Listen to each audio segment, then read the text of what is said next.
Oh, we're good. Are we? We're not live. Does this work? Yes, we have microphones. Cool. All right. Let us do loading screen.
Is there anybody out there?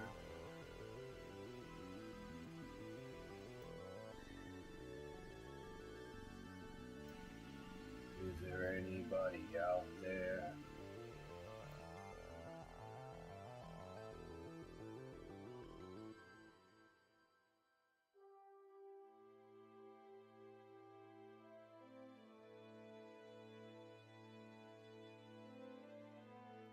I exist. Hello. Like, yeah, probably should have moved those before we started, but here we are. What's cracking, everybody? Hello. Greetings from 35,000 feet. Yes, greetings indeed. Today's beverage of choice is Corona, but this is 0% alcohol Corona. Yeah, it's not terrible. It's probably one of the best non-alcoholic beers that I've ever had. It's pretty good.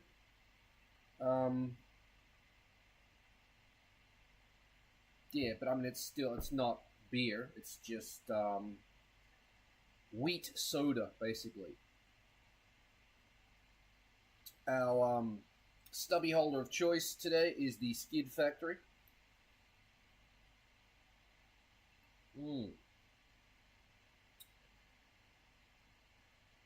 What is going on? I think we should probably just dive straight into things. That way, things don't sort of get out of control, out of scope, if you will. Yes, I'm wearing a 2 all beef patty, special sauce, lettuce, cheese, pickles, onions on a sesame seed bun t-shirt. Represent.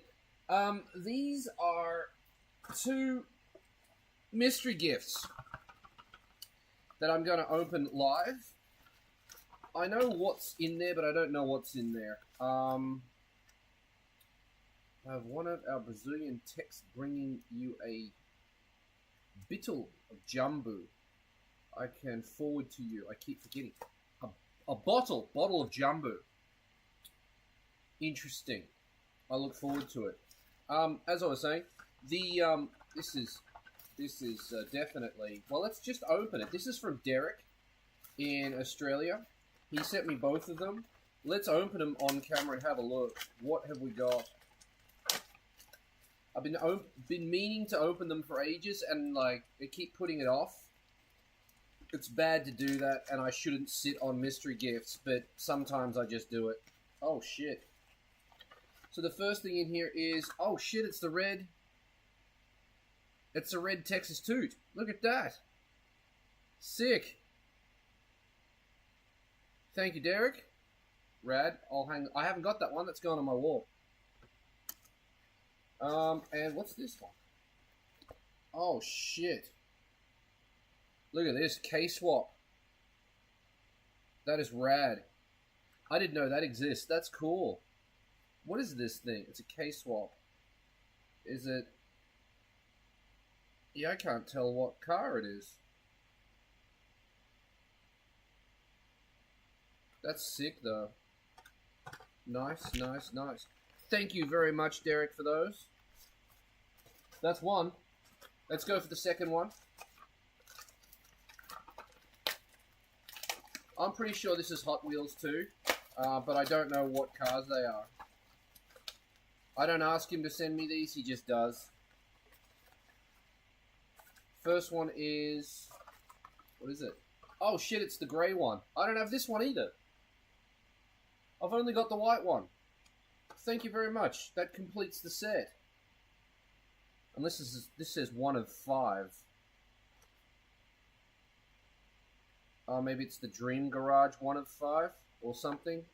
I don't know. Thank you very much. I don't have this one. Enjoy. I also like the fact that this one's a small one and this one's a big one, because sometimes you can get them to, not in this case, but you can get them to hang on the wall like that, which is quite nice.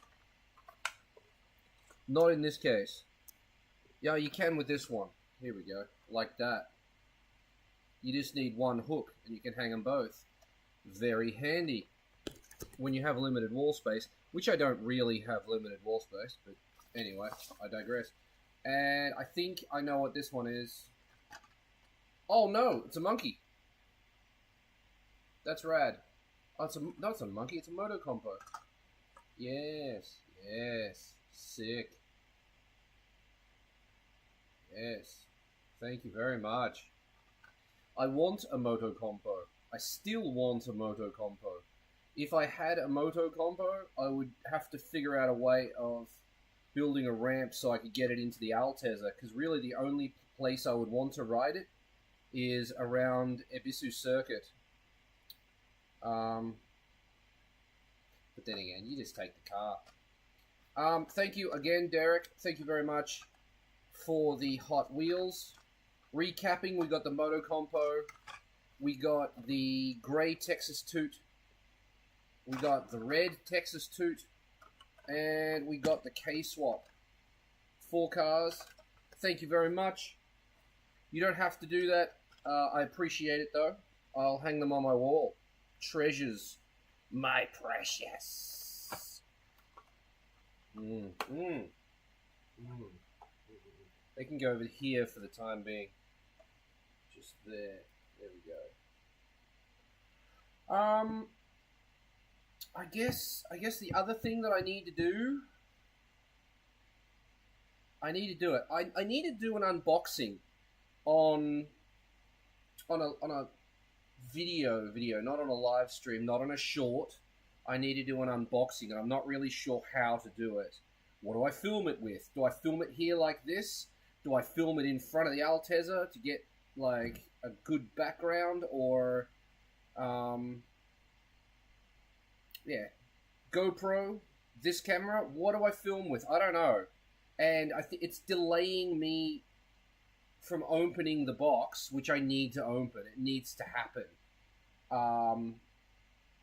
Not many people watch the live streams anyway, so it's not really going to matter if I reuse the footage here. As long as I stay on track, I can use this footage. Get rid of this. Reuse this footage, I guess. It's kind of in the right frame. We've got nice lighting, I suppose. Well, I guess if I do film it now, you're going to know when I filmed it, and you're going to know what's in the box. But it's not really going to... Yeah, not many people watch the live streams anyway, so let's do it. I need to get this done. Okay, so... what I have here is a box from Craft Cloud. I ordered it. I paid for it. And I don't know whether I should introduce what it actually... Is there actually anything else? Is there anything else in the bag? No. Okay, cool.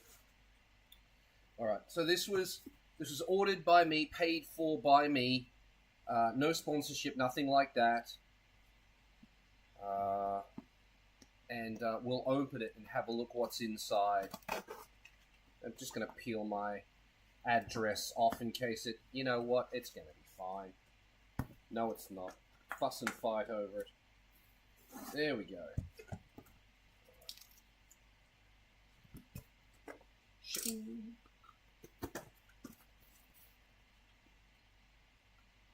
This is where I cut my finger off. Probably not. Okay, what have we got inside the box? I'm not a fan of these, but I mean, it's not like it doesn't matter. Let's get those out of there. Just yeet them onto the... Oh, just making a mess. What are they called? Packing peanuts, I think they're called. Okay. So what I have... Let's do that again. You can... Nothing else in the box? They didn't put any stickers or anything in there for me? No! Okay, fine. Alright, so it's just this.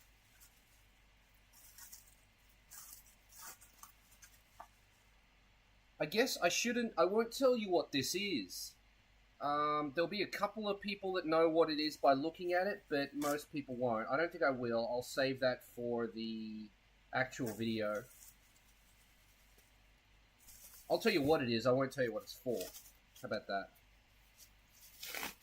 Oh, just, can we have nice things? Okay. Plastic. Okay, then we're wrapped in tissue paper. Oh shit, I've dropped it. Okay. Alright, so this is piece number 1.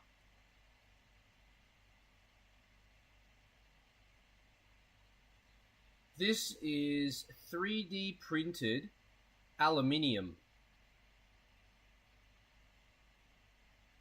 Very, very cool. This was... I designed this. There it is in plastic and printed it. And made sure it was... made sure it fit and everything else. And then I sent my design to Craft Cloud. And they 3D printed it in metal for me. It does have a bit of... It's got a bit of shit on the inside that's going to need cleaning up. I guess they use some kind of infill, I'm not sure. But I'll be able to clean that up fairly easily. With the Dremel, I think. Yeah, it feels like die cast. It really does. Weight-wise... Considerably. Wait, what do you know? Whoa. No. It's considerably heavier than the plastic counterpart. I'm not sure I needed these to be in metal. But anyway, so that's the first piece. I'm not going to tell you what it is. This is the second piece. Again, designed by me. Again, it's probably going to need a little bit of processing in there because it's a little bit poopy. You can't see it because it won't focus. Can we have... There we go. A little bit poopy on the inside. But other than that,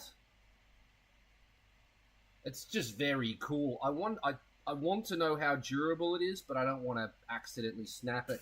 Is it flat?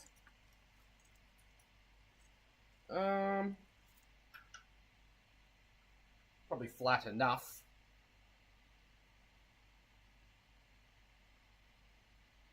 Which is very cool. This one also, this came from this.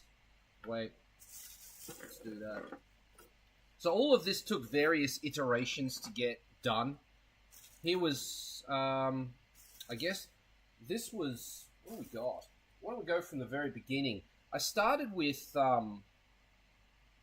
this, and this has got, you can see the numbers on there. That's showing you how big the holes are, 4.3, 4.8, 4.5, to try to figure out what the best fit for the screws that go through it are. And it's got an indentation on the bottom. Then I went to this style, It's got a cutout on the top. I think that was in the other one as well, and it's also got this little interesting piece on top. Yep, and then I went to this iteration. This is now raised. Yep, and then we went to... Have I got any others? Yep, went to this one. Now this is sort of rounded. Yep, and then to this one, which was the final... Can I not? Can we have nice things? We can't really. It's just not going to focus on it. There it is. So this one here, kind of dark. What are they for? I'm not telling you. So then that one, that was the second last iteration. We also had, so we scooped out this side here. I scooped out the side. Yeah, these are two different iterations that are very similar.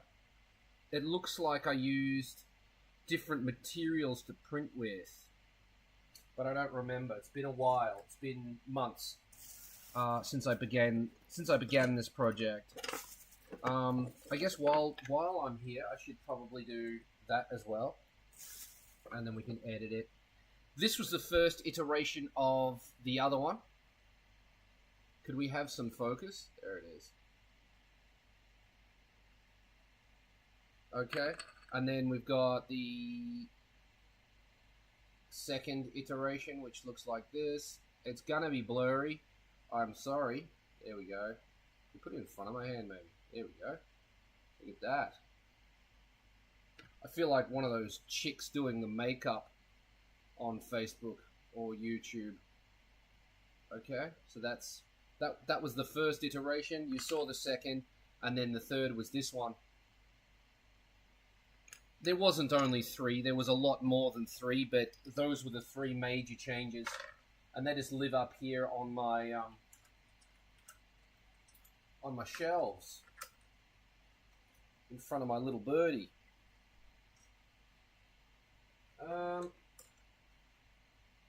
think I showed you that one. All right. Yeah, so, and then it turned out like that. We got it all the way we want. Again, these came from a company called Craft Cloud. It's super easy to use. You just send them your STL or step file and they turn it into your creation.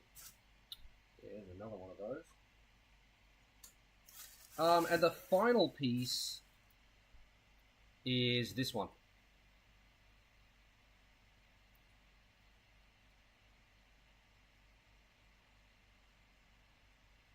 The Starship Enterprise. Yeah?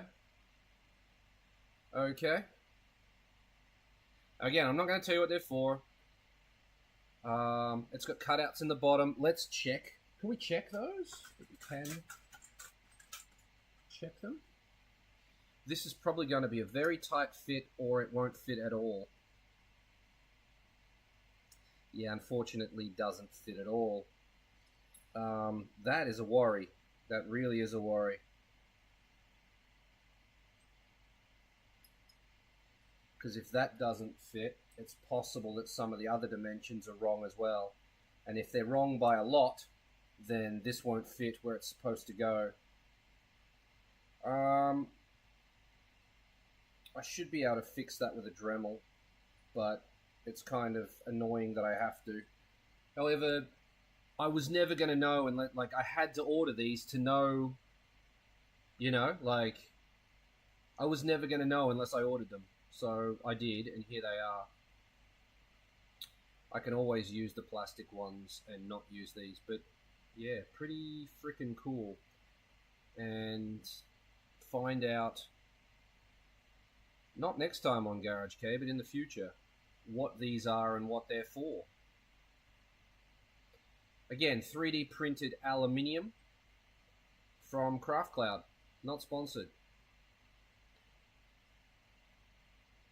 Yeah, pretty cool.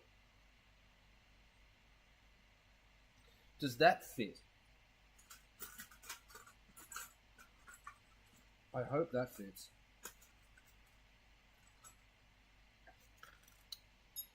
Yeah. Oh, no. Nope. Kind of.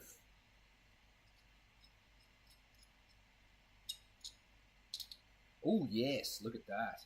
Yes, that's a great fit there. Okay, so our circles aren't perfectly circle, but it's printing in aluminium, so it's kind of, it's uncharted territory for me. I can make a circle rounder. Does that fit? Oh, that fits too. Yes. Yes, it does. That's a very, very, very good fit. Look at that. Happy with that. If I can get it out again. There we go. The stainless steel bolt will sort it out. Just give it a bit of a little bit of persuasion.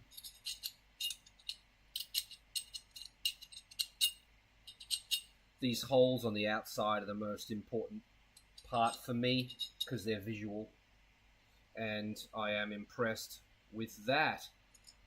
These were a press fit for these, and they don't fit, which is a shame, but it's not the end of the world.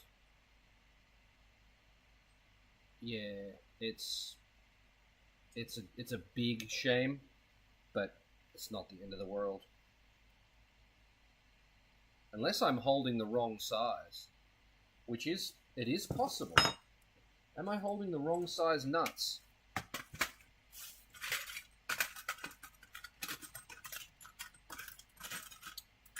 damn well could be. But I don't appear to have any other ones, so...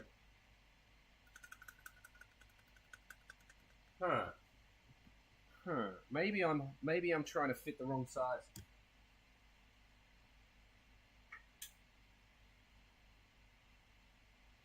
That is a high possibility. So I need to actually it's so far off that I'm thinking I'm using the wrong size. Also,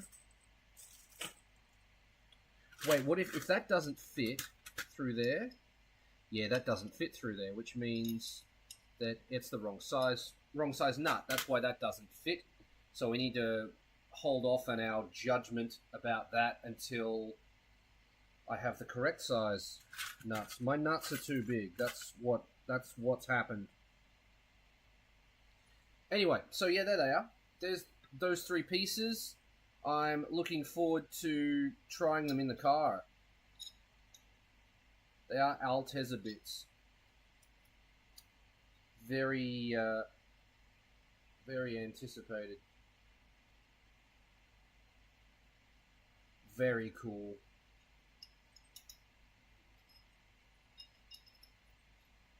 Okay, so that's that done.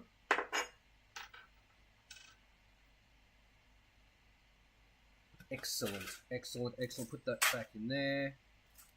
That can go back up there. Oh, I didn't show you the iterations of this. I need to do that. Okay, so this started off its life like... where did that go? Just let me arrange these. And they change color a couple of times. Where is that?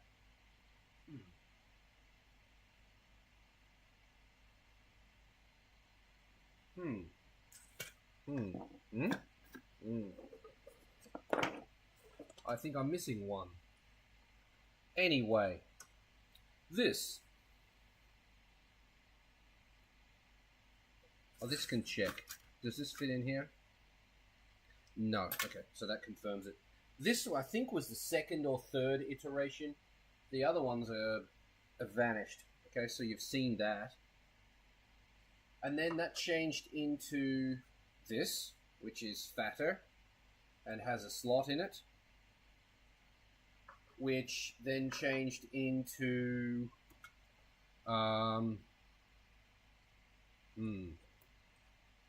which one? I don't know. One of these two. This.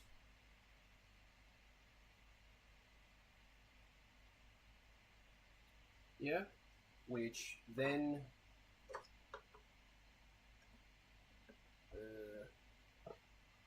this one.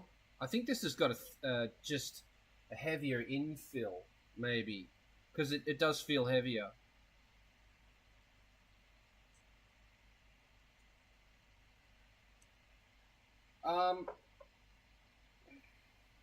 Do you have your own plastic 3D printer? Yeah, that's my 3D printer there, which I made all the prototypes for.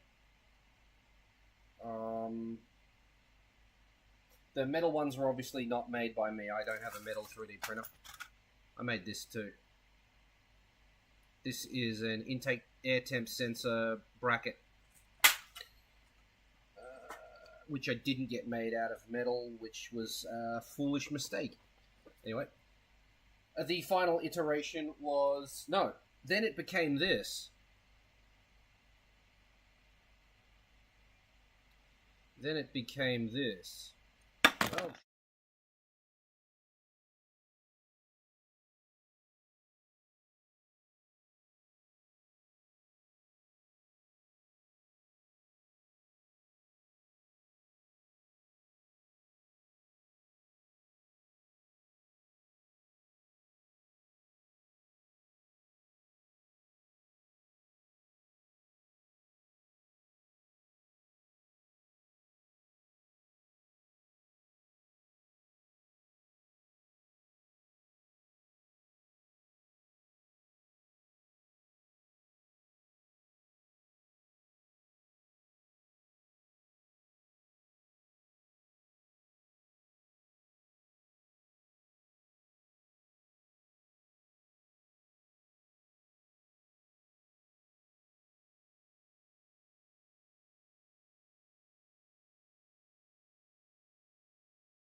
I'm back.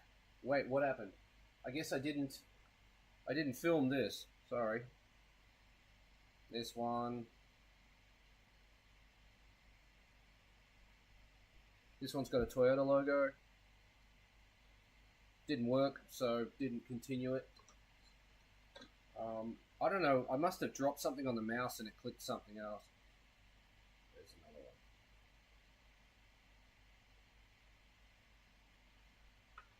one. Okay, so you see 3D printing in your future to prototype stuff like that at home would be really nice. I mean, it is, but it's also a real headache because it's not... Don't buy a 3D printer thinking you're just going to be able to print stuff, because you're going to spend most of your time, at least that's been my experience, is that you're going to spend most of your time trying to figure out why it won't print or why it's doing weird shit. Your settings haven't changed, but all of a sudden it doesn't work now. Like, is it this one? It's not this one. I can show you... No, I won't. The bottom outside layer of plastic will just peel away. Why? Settings didn't change. They do it on this model. They didn't do it on the next one. Why? Don't know. Just didn't want to work this time. Yeah, the number of parts I've had to replace on this brand new Garage Kei printer is just mind blowing. Basically had to completely rebuild the top of it, and yeah, very disappointing purchase. It is, when 3D printers work, it's incredible. It really is, because you can make anything your heart desires. Anything that comes to mind, I'll flash it like this, can be made. You can just make it.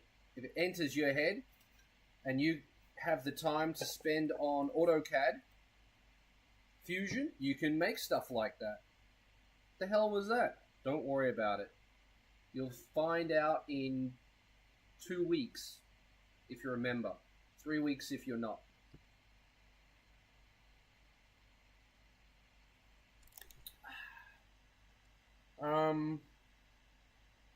Yeah, I think that's everything I needed to do. Got that done. The mystery gift. Thanks again, Derek. Yeah. So what's going on with you? Why are you at 35,000 feet? Yesterday was an interesting day for me. Went to a barbecue that didn't turn out to be a barbecue, which was really bizarre.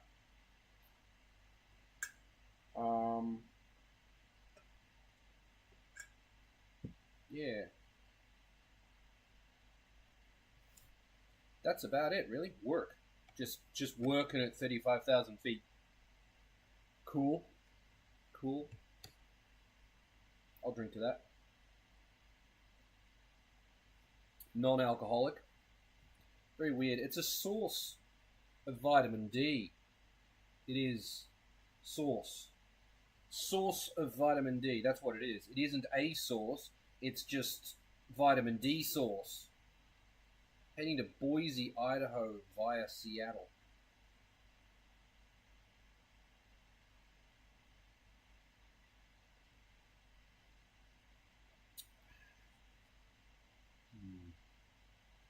Over Kansas City-ish area now.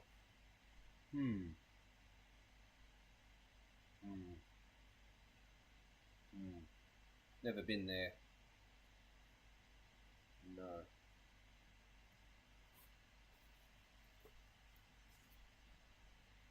Just kill that bug real quick. Yeah. Well, I hope you have a safe flight. Let me close this real quick. What time is it? It's only 10. It's still early. But I started late today. Normally try and start at 8.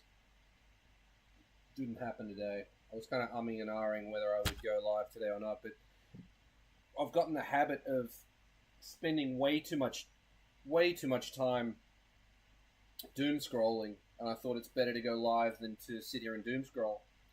So here I am. I'd much rather be chatting to somebody than doom scrolling. Anything happening on the Discord? Oh, if you don't know,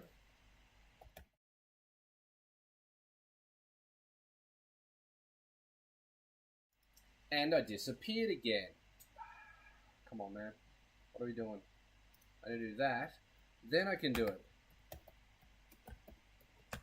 There we go. If you don't know the Discord, there it is. It's in the chat. There we go.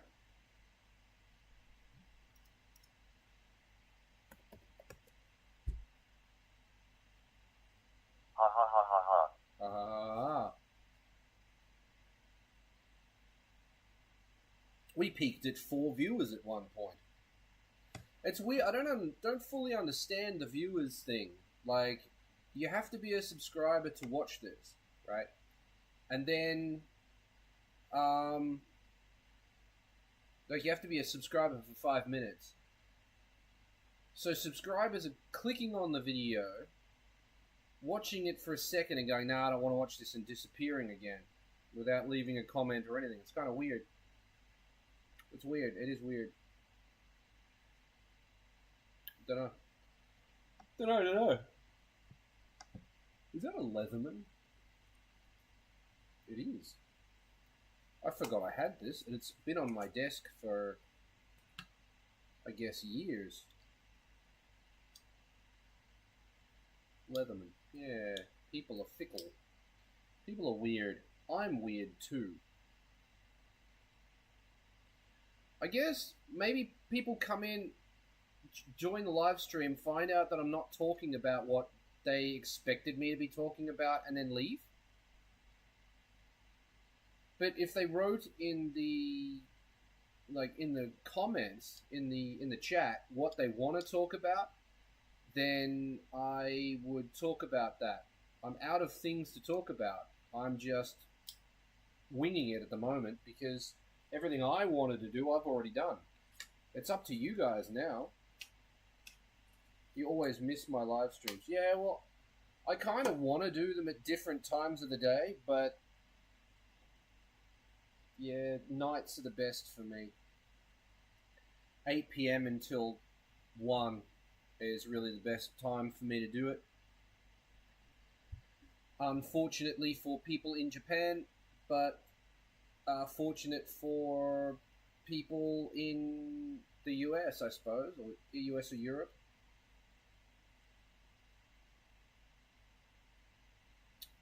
Yeah.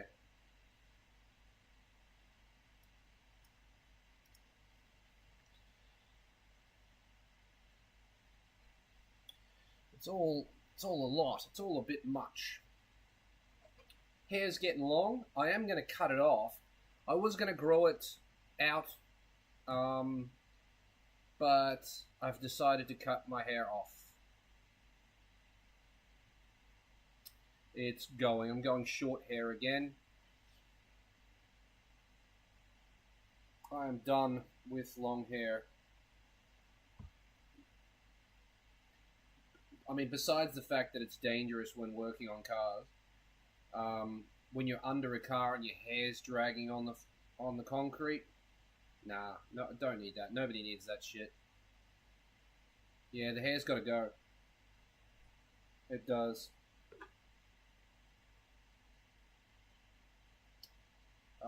I was working on some spinny stuff a few weeks ago, and somebody pointed out that my hair wasn't tied up, and that was very dangerous. And I know this, but I didn't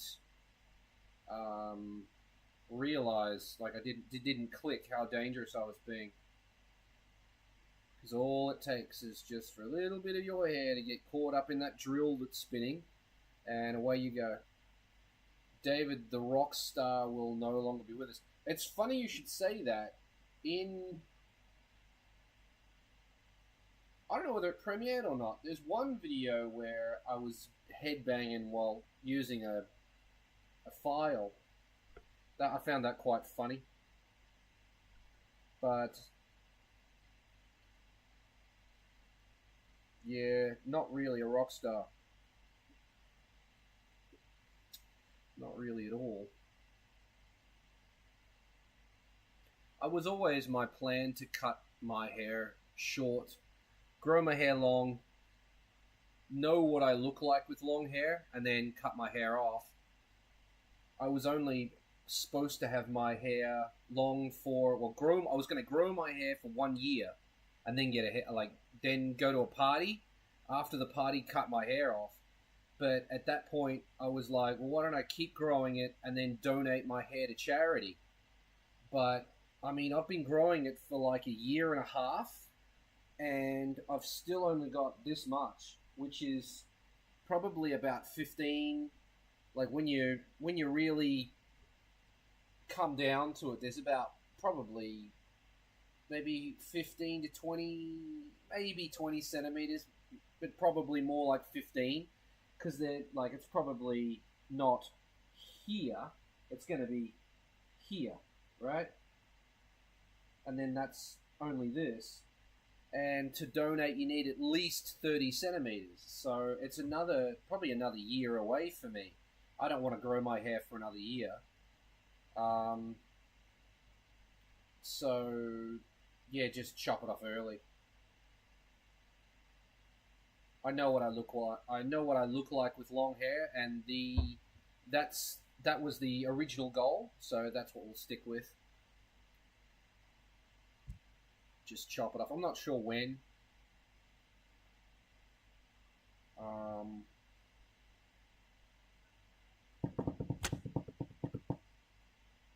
I've got to do a lot of undercar work on the Altezza.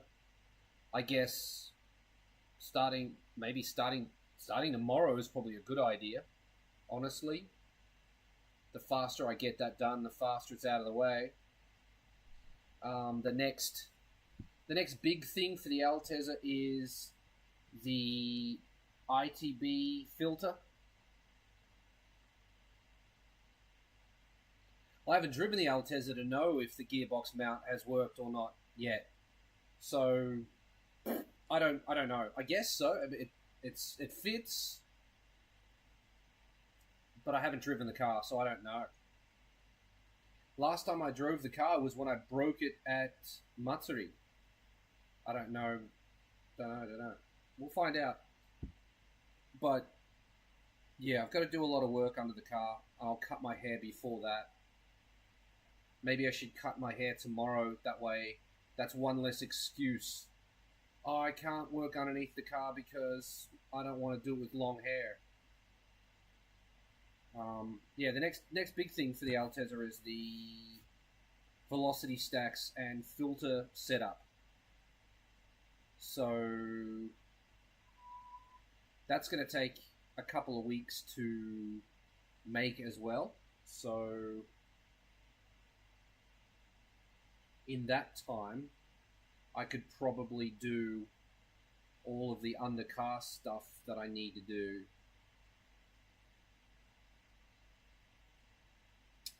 At least a good portion of it. Yeah.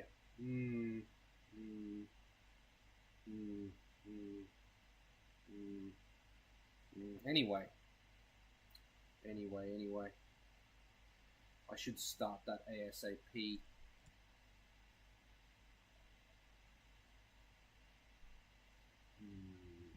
You buy parts and then never fit them to the car. It's kind of crazy.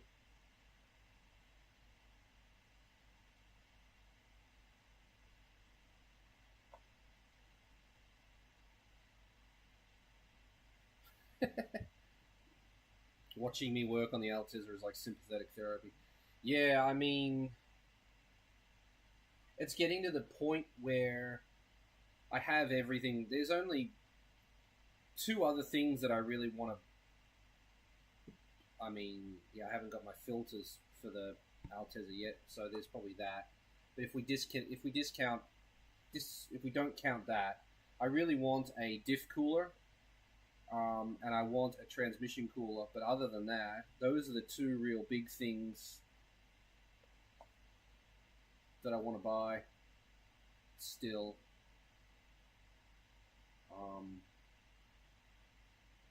I don't know when I'll do that, or if or when. It's probably about time I just drove that car and moved on to another vehicle.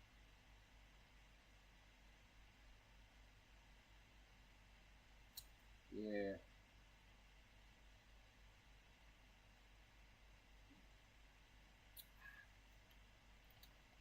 It's not bad, that. Not bad.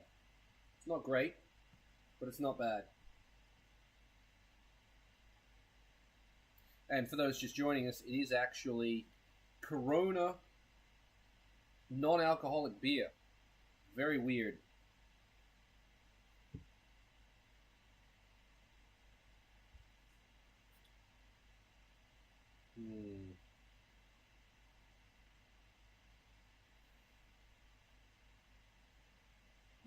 For those waiting for the carry truck to be worked on, that's another setback. No news there. I may end up designing the intake manifold myself. Honestly, if I have the free time, I may as well. Like, why wait for somebody else at this point? It's not making sense. You know? So I don't know. 3D print it. The 3D print is not big enough. I would have to do it in sections and then glue them together, and I don't want that. And a 3D printing, it's one thing, but designing it's another thing.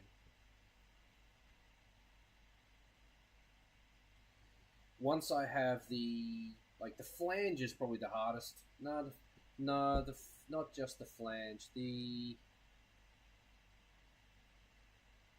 Yeah, the flange is gonna suck, but also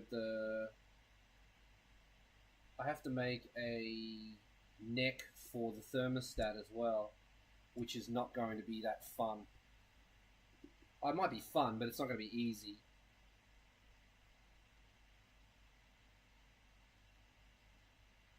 Yeah, just getting it to fit, getting all the holes in the right spot to fit the intake ports and bolts will be quite time consuming. And then, yeah, it carries coolant too. Um, and then you have to worry about the shape, size, and shit of the plenum. The runners are fairly easy, I suppose. Just straight, but yeah. Hmm. I could design it and get Craft Cloud to print it, but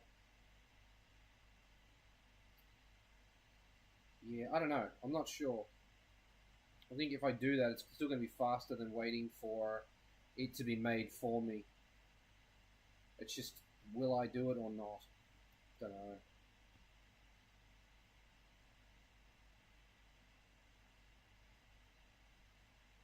Hmm.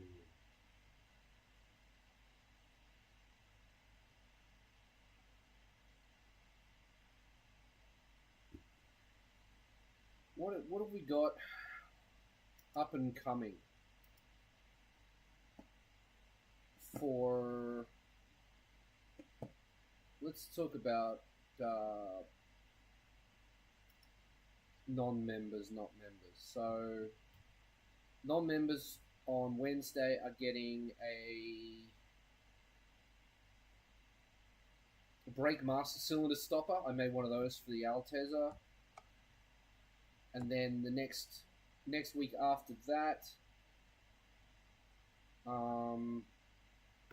we'll debut a video about Panic ITBs again.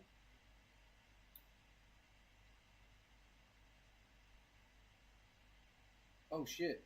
Oh, that's a bit of a worry. I didn't actually. Oh no no yeah that's yeah. So the week after that will be Panic ITBs as well. And then I've got the next two videos, or the next 3 Wednesdays videos are sitting there ready to go. Um, so there is that. But I think I need to start actually. No, I don't. I still haven't edited the Nostalgic 2 Days yet.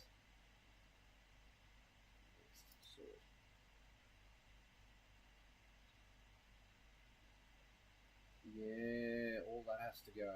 Alright. Mm. Mm. Yes. Yes, yes, yes.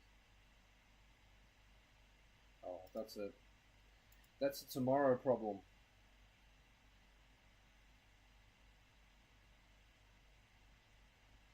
Do little velo stacks in the plenum too.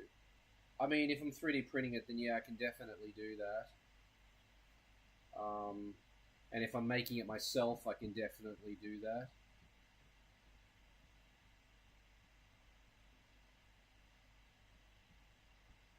I mean, there's no reason why I couldn't do.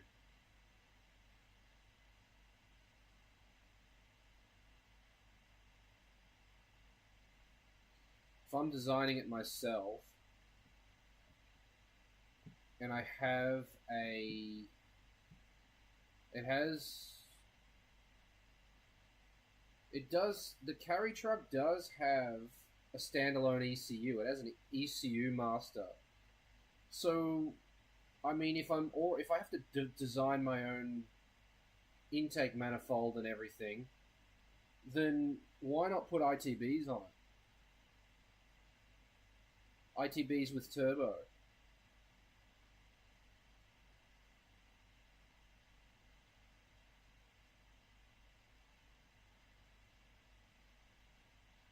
Active variable length runners. Nah.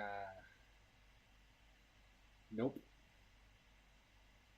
But ITB Turbo is interesting. That is an interesting idea.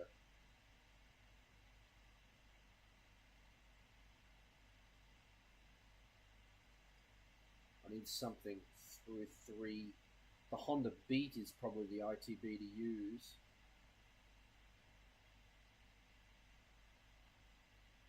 And then they need to go inside a plenum. And I have to be able to open, unless the plenum bolts onto the ITBs that are at the end of the runners.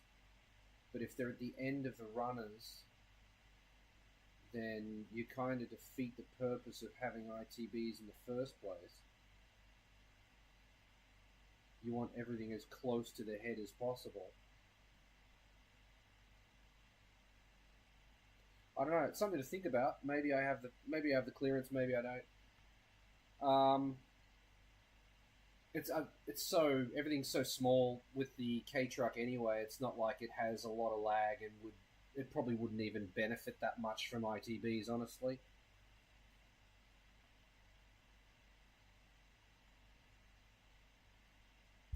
But yeah, it's something to think about, I suppose. One thing at a time. Focus on one throttle, and then after that works, then maybe think about doing quad throttles.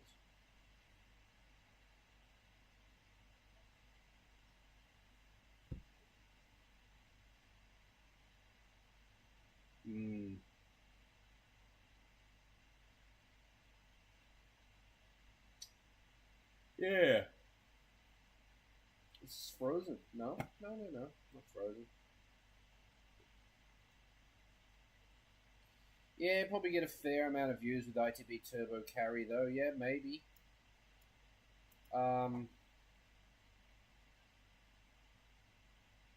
Be a pain in my asshole. That's for sure. Be probably a nightmare to tune.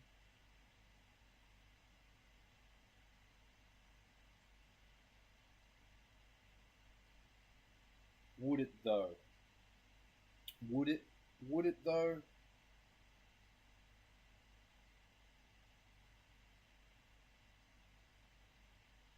I don't know if it would be. As long as the ITBs are balanced and they stay balanced, then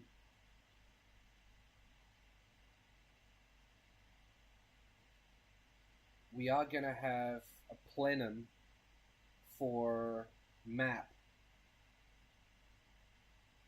So just ignore the fact that it's got ITBs. I guess. I don't know.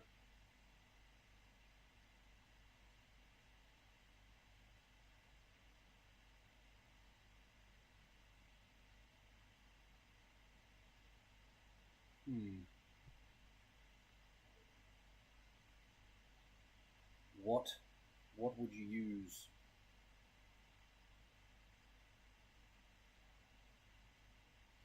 Yeah, I don't know.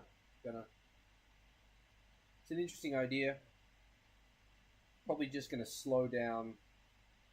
Yeah, it's just better to do single throttle, get it working, work on other projects, and then when I've got nothing else to do, then maybe try triple throttles on the carry truck.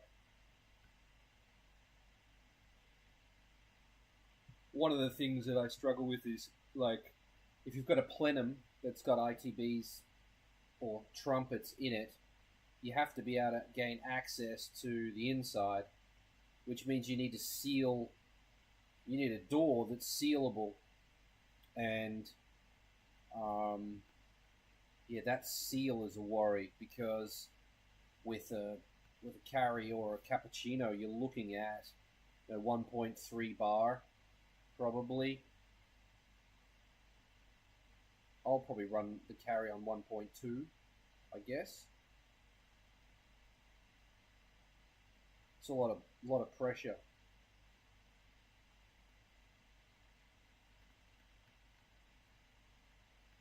But yeah, like a fixed trumpet inside the plenum would definitely be easy to do. No reason why I couldn't do that. I'm not sure that makes a difference though.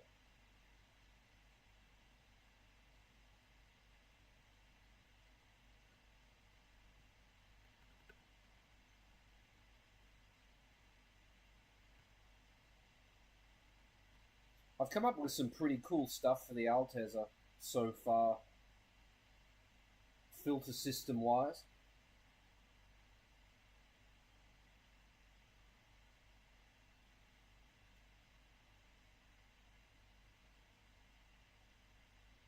But I stopped producing my own filter so that I could come up with the. I've got a Pipercross style filter system that I'm working on. All of the prototypes for that turned out really good. So, yeah, I want to get that printed in metal if I can. Although it turns out looking like die cast, I'm not sure if it's really cool. You're ready to see the Altezza rip at 100%. So am I. I mean, the Altezza at Ebisu was driving pretty damn good, honestly. It's only that I broke the engine mounts that I had to stop driving that day, or that weekend. That really sucked. But no, we've got engine mounts in, got new diff mounts. I don't think any of that stuff can fail. Should be fine.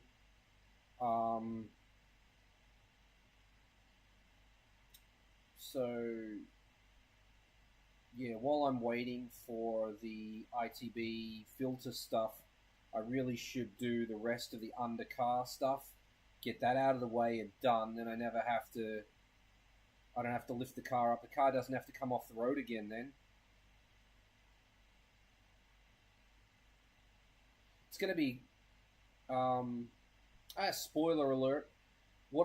The thing that I'm talking about under car stuff is I've got the full bush set for the whole car. So I'll do that. That's a huge job because I have to drop the rear subframe and everything.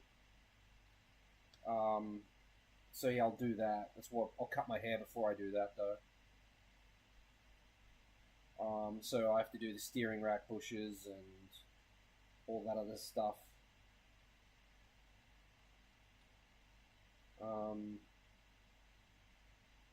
Yeah. Yeah. But the car's gonna handle and drive completely differently next time I get behind the wheel. On top of that, I've got a 4.6 ratio diff that I want to put in it. I just need to, I guess while the subframe is dropped, I'll take the pumpkin out, take that to my local guy and get him to switch the gears over. I don't really want to buy a second two-way and then have I could do that though.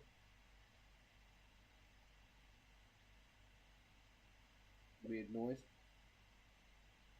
The money I could get for selling the two-way in the diff is probably enough to buy another two-way.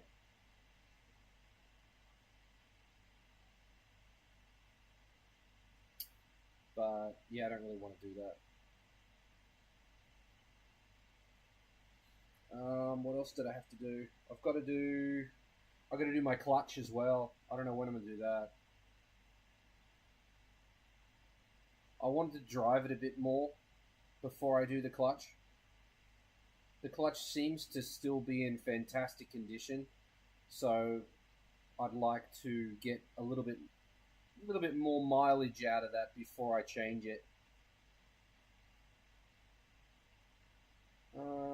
Drop is something I have to do soon. Rear subframe drop, along with tank drop. Not looking forward to it. But new or uprated bushings make a car feel way different. Yeah, I mean, I'm afraid a little bit. I like the way the Altezza handles now. and I don't really want it to change. But I mean, I don't want my suspension bushes to collapse either. We'll see. Whatever stiffness I dial in with the suspension bushes, I can probably dial back out again with suspension spring rates or sway bars anyway. Take the sway bars off, that's going to make the car lurch around everywhere. That's one thing that I was supposed to have already done. I was going to do a sway bar shootout, like which sway bars are the best. But yeah, these engine mounts clapping out at the end of last year just really set me back, I guess, 7, 8 months. No more. Almost 9 months, 10 months. Just set me back. And then in a few months it'll be time to do registration on the Altezza again, and then I'll be broke. So getting back to the track to drift is going to be difficult. But 2026 should be a no working on the Altezza year, I think. I really need to start working on something else. 2026. The Cappuccino doesn't need that much work, in my opinion. So, that should be fairly easy to knock out.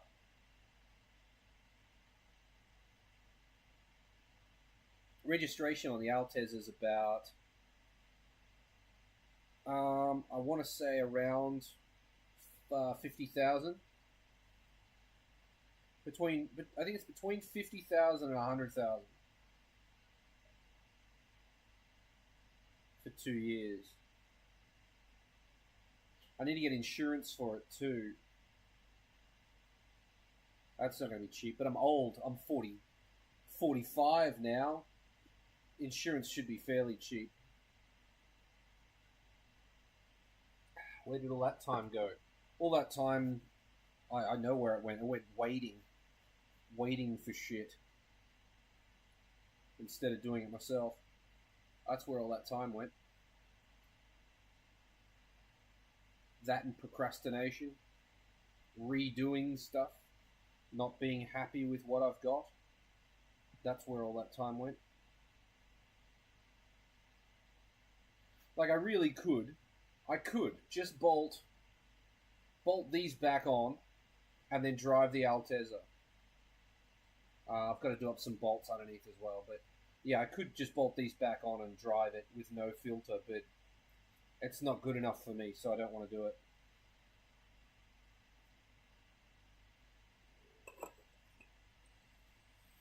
Yeah, my own torture. We create our own hell. Maybe.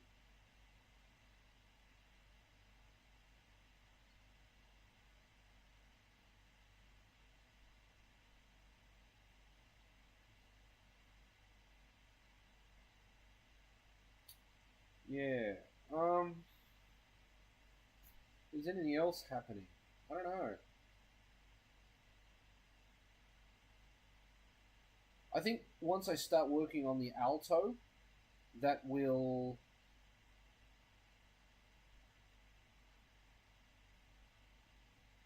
should progress fairly quick, because it should just be assembly. There's a fair bit of painting to do though with the Alto. Once I commit to it though, it should happen fairly fast. I need to go look at a built Alto and see what, because I kind of want to shave the engine bay and do a wire tuck. So it'd be cool to weld up holes in the engine bay that aren't needed. That'd be kind of cool.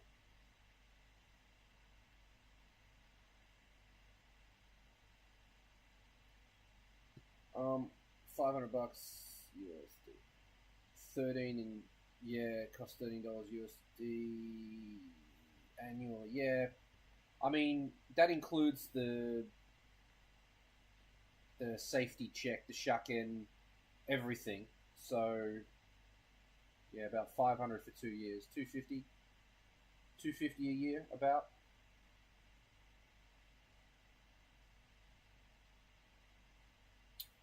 Yeah, the rear subframe on the old Tesla. I need to watch a bunch of tutorials before I go into that one.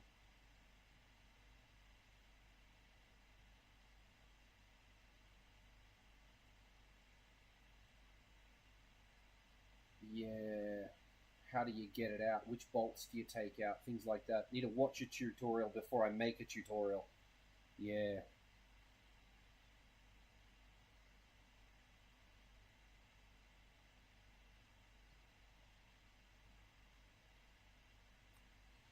I'm gonna go get another drink, so I'll be back in a minute.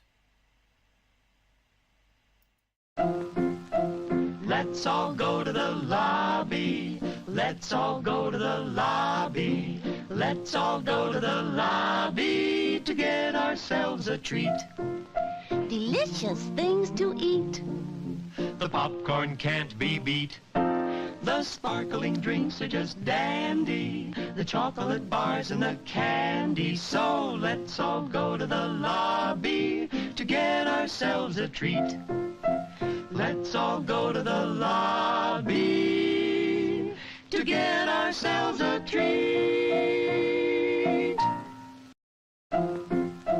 Let's all go to the lobby. Let's all go to the lobby. Let's all go to the lobby to get ourselves a treat. Damn it. I made it back, but I didn't open it.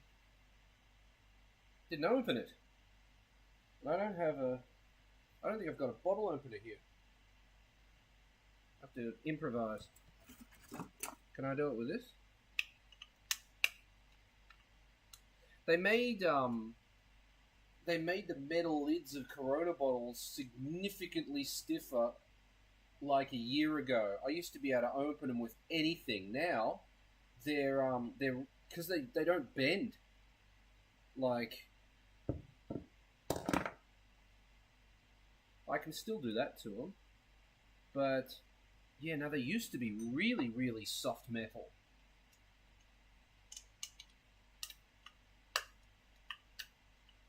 But yeah, it doesn't want to.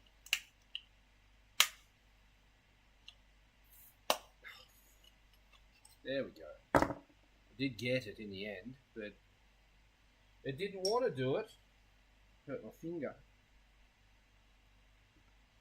Hurt me finger.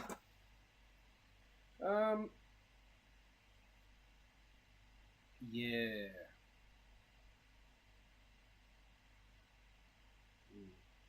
Jeez, I wonder if I should flash. Let's flash that on screen as well. Why not? This. I 3D printed that as well. But it's not ideal. It's pretty freaking good, but it's not perfect.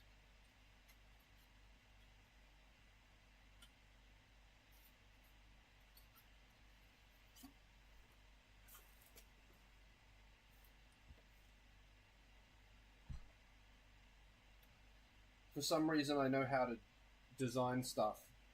I don't find it that difficult. Which is why I think I can make my own plenum for the carry truck.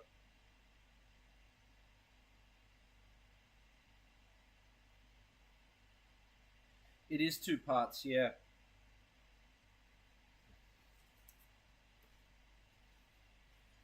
See the bolts? One there and one there.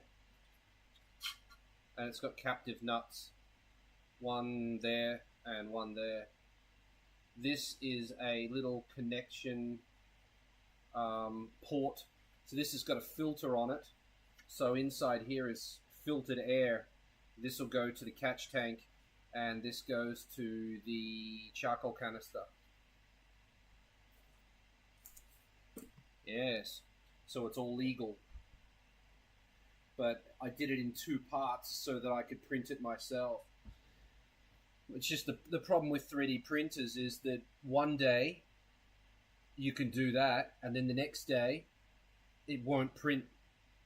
Oh, it'll print, but the quality will just be up the shit, and you'll spend weeks. I spent like 6,000 yen, 7,000 yen on filament trying to figure out why it wouldn't print. Temperature tower, flow rate, pressure advance. Just wasting money trying to get it done. If it works, it works. But if it doesn't, you're just gonna spend like this thing. I printed up I printed this here, and this printed perfectly. I printed the same model today, and it came out wrong. Just came out wrong. Wrong in what way? Just wrong, like just not right. Don't know why. Your filament's wet. No, I've got a filament dryer. But, I mean, the humidity here in summer is trash, so it could be wet filament. But, I mean, that's just the thing. Like, if you can't dry your filament, you can't print properly. So, sometimes it's just better to pay a print service. It really is. Let them deal with all the fucking dramas. Like these printed incredibly. If I tried to print this today, I don't think it'd work. Just wouldn't work. Probably because of humidity. But if I send the files to a print company, it'll come back. Maybe they had to print it 4 times for it to turn out right, but it'll come back right. Let them worry about it. Like, you drop, $1,500 on a fucking printer that doesn't print. It gives you the potential to print. 3D printing is a hobby that you will spend more time fixing the printer than you will actually doing the hobby most of the time. And then people say, like, oh, you should have bought a Bamboo. Well, no, because the Facebook Bamboo groups are full of people with trouble too. The difference is Bamboo tech support doesn't give a fuck. They don't care. Creality really does. They've sent me every new part for that thing. Not that I wanted to learn how to pull the thing apart and put it back together again, but yeah, it just is. It is what it is. 3D printing has the potential to be the greatest thing since sliced bread, but it's just not there yet. It is not there yet. We're still dicking around with brass bushings, graphite-filled brass bushings. Yeah. Yeah.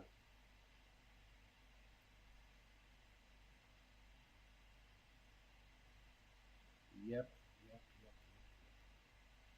There's I've got a shopping list on AliExpress.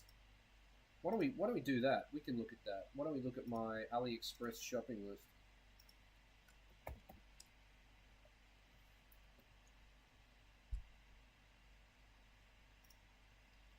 Do I have to log in, or am I already logged in? Oh, I'm not logged in. God damn it. Come on, just... I don't want to shop for deals. Get off my screen, you piece of shit. God damn it, I hate you. Oh, I don't want to.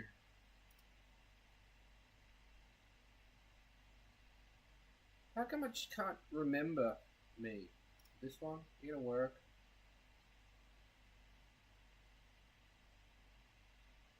Bloody hell. My cart is empty. Glorious. It shouldn't be.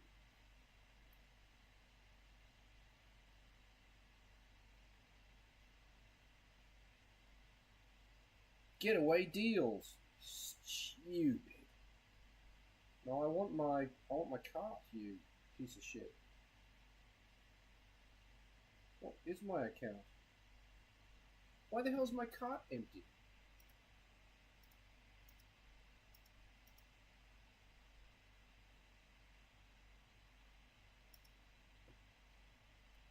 I don't understand. Anyway, I guess we're not looking at that then. Oh, there we go. Now my cart's full. Okay, is this going to show up anything weird? Everything in my shopping cart is modifications for the printer. Okay, let's move you over there, like that. And then we'll put this in studio mode. If I can remember how to do it, which I don't seem to be able to remember how to do it.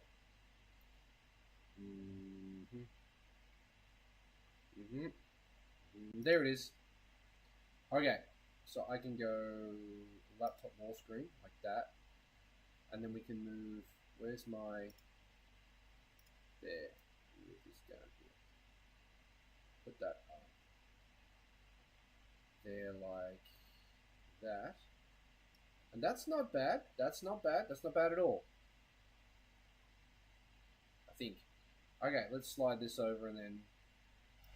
Yep. Okay, cool. So now we're looking at my AliExpress cart.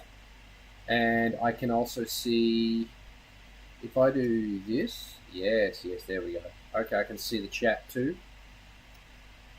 Alright, we might do some Yahoo auction stuff as well. Go through some Yahoo auction listings. It has been brought to my attention that you enjoy when I do that, so I'll probably do that. But we haven't done AliExpress before. This is a new extruder that should work better than the one that I've got. Triangle Lab. One of my problems with 3D printing is that I couldn't get the nozzle hot enough. The max was 300, and the filaments I want to use start at 280, 290, and then go up to 350. So the nozzle, the hot end, couldn't do it. The other problem is the chamber temperature. Some of these filaments want a chamber temperature of 70 degrees, and that doesn't even have a chamber filter. So chamber heater. So yeah, difficult to do. Yeah, so here's this hot end will go up to 450. So that'll sort that out. This is a temperature controller for a heater. It's a blower motor for the heater. It's a switch for the heater, some plugs, and the heater itself. This is like a kit you can get for you 3D print the parts, and you can make a heater for the K1C out of these bits. But yeah, I really want that extruder and the hot end to start trying to print hotter. I think part of the problem with this, the reason I can't print right now is because the filament's wet, but maybe if I bump the temperature up to dumb, it'll be happier. But I don't know.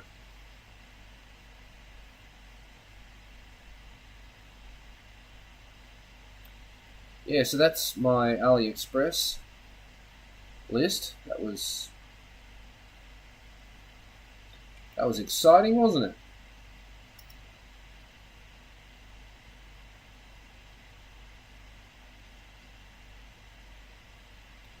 Yeah, that's the nozzle.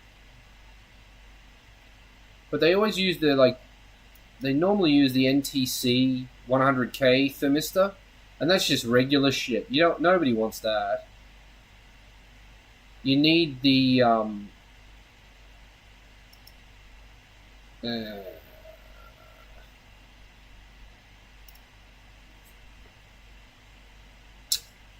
The PT 1000 is what you need. Otherwise, you can't get. There's no performance advantage. There it is. The PT 1000, not the 100K. PT 1000. That is the one you want.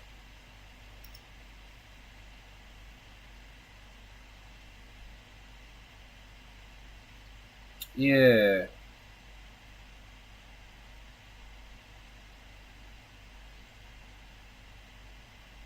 Another thing I really want is, oh, this is cool. You can get water cooling for your 3D printer. I really like that idea. It's very, very cool. Yeah, water cooling. It's not crazy expensive either. Like $100 for this, 26 for this. Not crazy. It's not cheap, but it's not crazy money.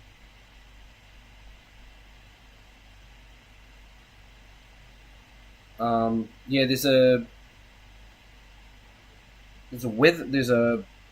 leveling probe, a bed probe that I'd like to get as well, but it's a bit complicated. I don't fully understand how to set it up yet, so I'm reluctant to buy it.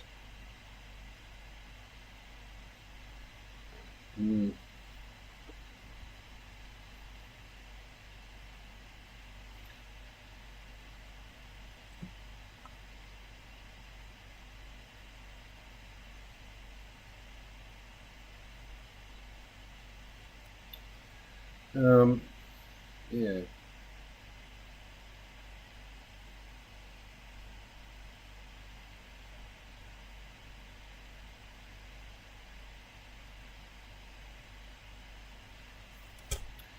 Hmm.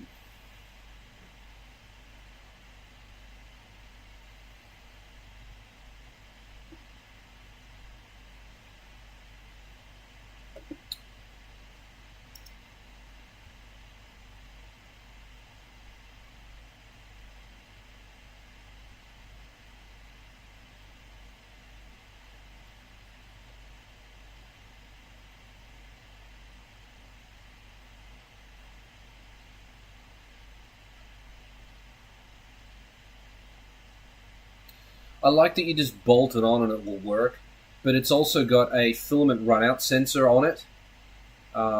In there, the one that's like on the machine is all the way at the back. So when you run out of filament, you actually still have about that much left in the Bowden tube.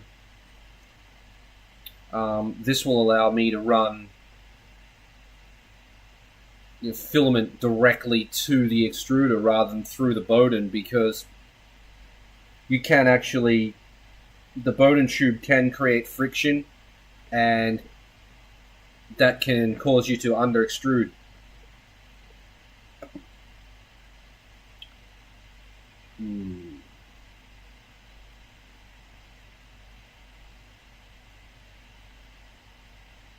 But yeah, I want that. It's not crazy money, but I need to keep my eye on the prize. The first thing I need to do is sort out the Alteza ITB situation. Even if it's just printing the parts that I don't have yet, and then using plastic parts, using parts I can print, mixed with parts I can't print.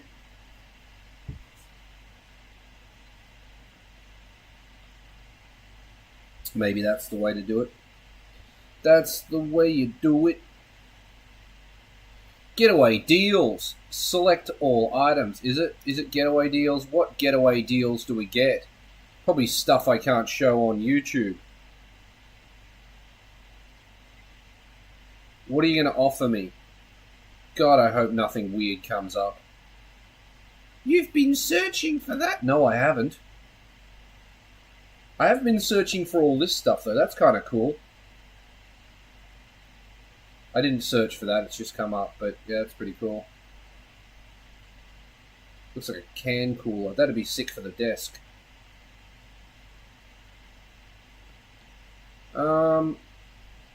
Yeah, nothing weird yet, which is good.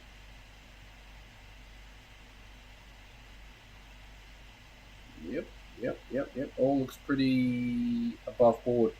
I'd like to get some of these textured mats too. They're pretty cool. The build plates. They leave like these patterns on the bottom of your prints. They're quite nice. Turns out great. I'm a fan. A big fan. I'm getting afraid something weird's going to show up. Really.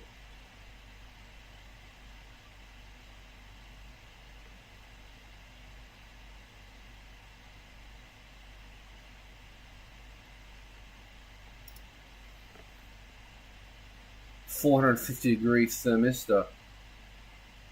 Interesting. End of 3.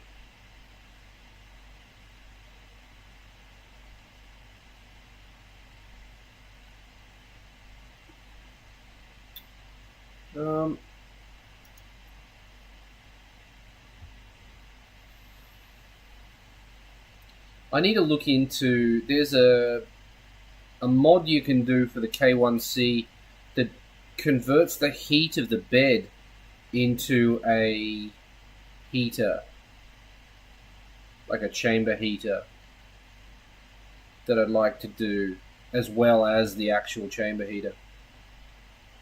I don't think you can have too much heating. Although, if you crank the chamber temperature above 55, then the camera cuts out. Also, if you get it too hot, the motherboard overheats too. That's not ideal. It freaks out if you get over 50 degrees, but I find that mine's sitting at around 47 anyway. Not a lot of room for error.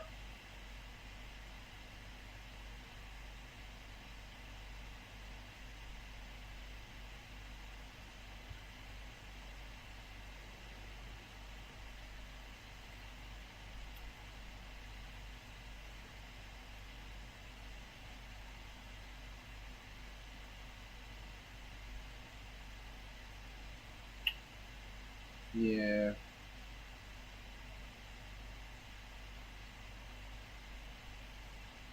Uh-oh, weird shit's coming up. I got some dolls. Some coloured contacts. Like, I don't wear I'm not interested in contacts. I don't wear contacts. That's pretty cool. 164 Hachiroku.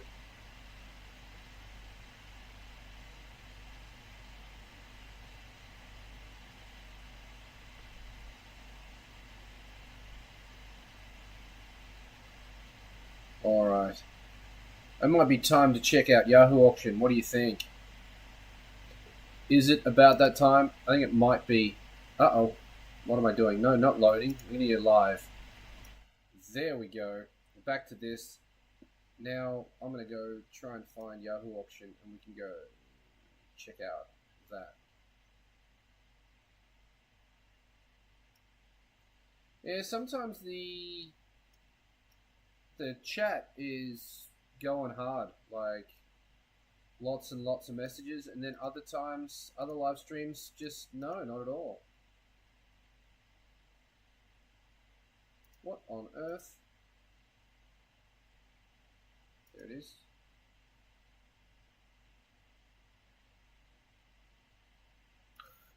You son of a bitch. Okay, we can do it like that. That's probably gonna be okay. Alright. And we'll slide it over again. Okay, we're looking on Yahoo Auction. I've got a bunch of baseball cards and stuff sorted here at the moment. We need to go on a tangent. I really don't get my hands on one of these, but people keep driving the price to the moon.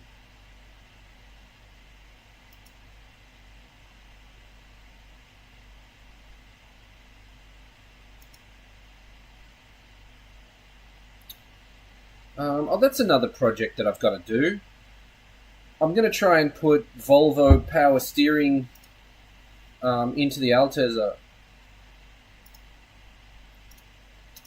I just need to, not this one, a different one. I need to come up with the high pressure hose. Hello, Zeth Webb.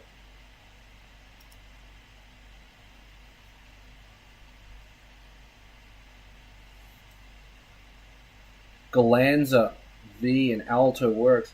Yeah, good luck. Good luck.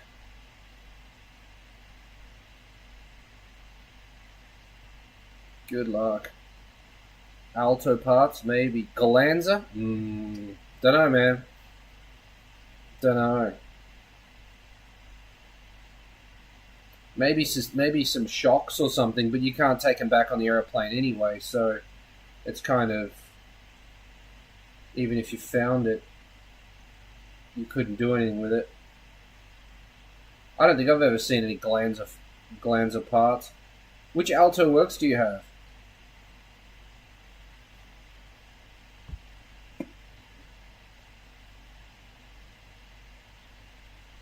You're always best to buy off Yahoo Auction and then pick it up. Like,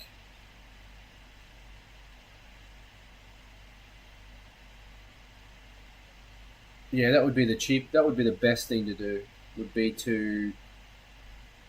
Oh, you got a C chassis. Cool. Is it vertical doors or vertical door handles or horizontal?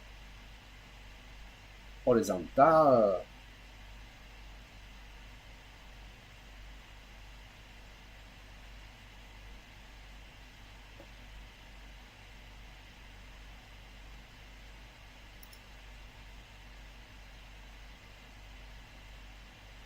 Vertical. Nice, nice, nice, nice, nice.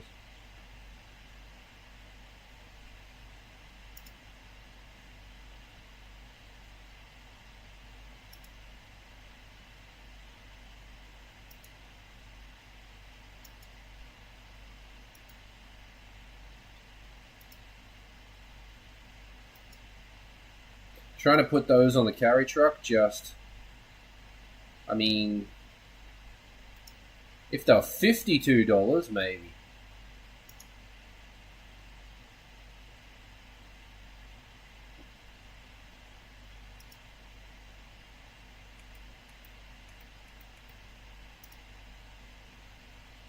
I'm looking for a tangent to go on, and I haven't found one yet.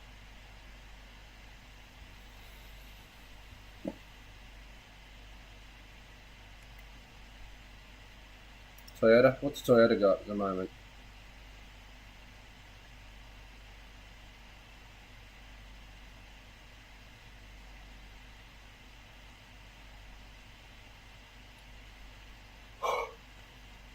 How much can I get an Altezza for at the moment?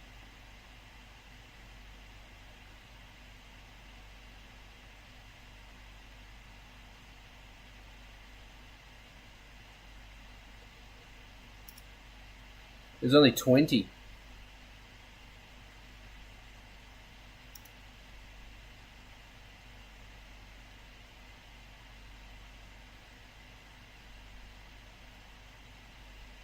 You need to find a broker like me instead of using Buy. Use a VPN to search the parts and then ask me to buy the stuff for you and then just pick it up from here. That's the way to do it.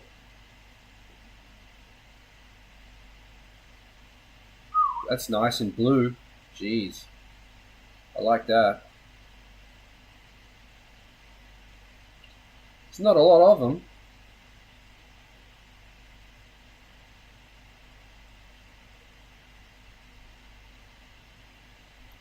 $8K.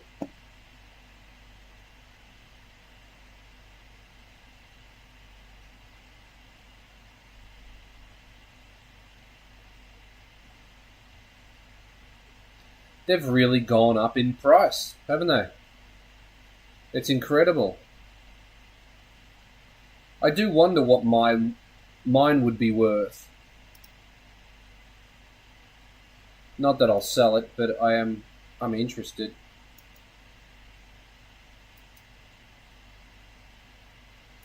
I like the blue. It's really nice. There's a lot of blue Altezas, but not this blue. They're all the dark, almost black, navy blue. Same steering wheel as me.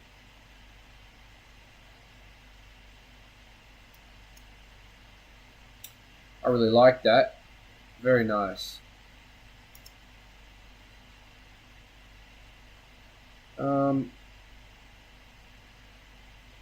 Yeah, like 58. What do you get for 58? Is it an absolute drift pig?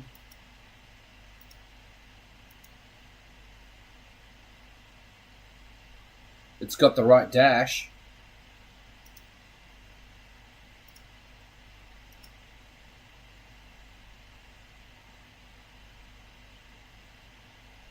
She's a bit dirty under here, which is kind of suspicious. Why is it that dirty?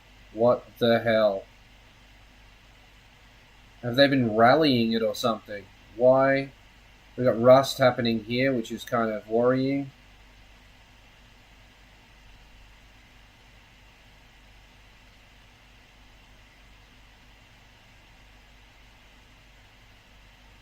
Do people ITB beams engines? Yes, my Altezza has ITBs on it. It's what a majority of my channel has been for the past 3 or 4 years.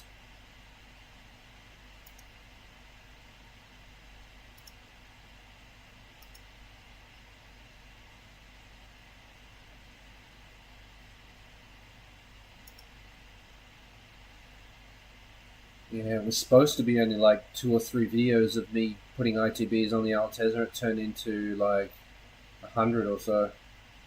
Crazy. Yeah, 58.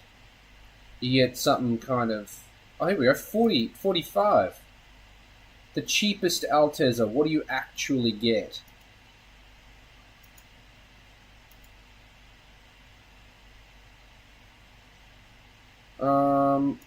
What do I feel like this has got a...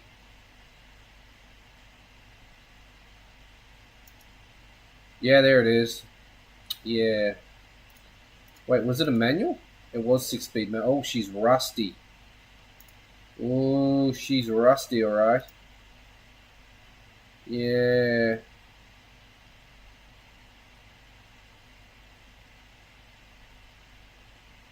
Oof. Come on. I wonder, like, how bad it is.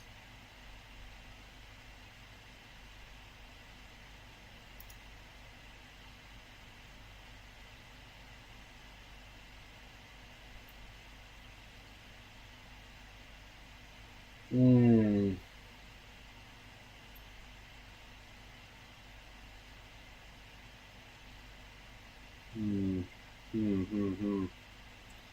Yeah, that's not the one you want. Wait, was it? It's manual, just a 1G. 1G manual, no thank you. So the cheapest Altezza is 58. But it has the right dash.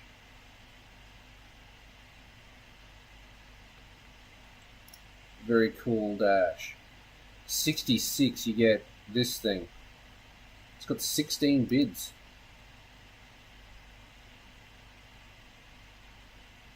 I wonder if they'll actually sell it for that price or not. It's turbo, isn't it? Yeah. I don't think he'll sell it. It's got the right dash too, hasn't it? Yep, sure does. And then you go to 8 grand.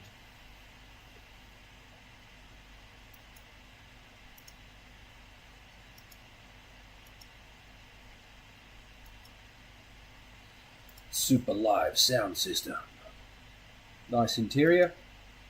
It's got nicer seats than I had, with the dual gauges, dual adjustment on the side. Right engine, it's clean.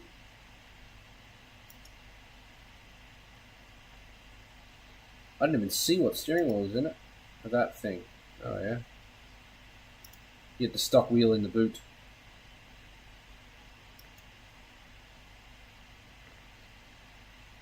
I just don't know. Like, for 88...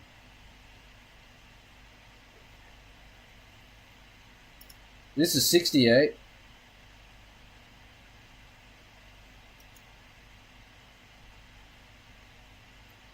One owner for an Aristo. If it's manual, man. Oh, she's okay. So she's had a bit of a in the front, and we've had some scuffy in the back. Oh wow. Okay. So yeah, one old owner probably smells like a tobacco factory, tobacco fire.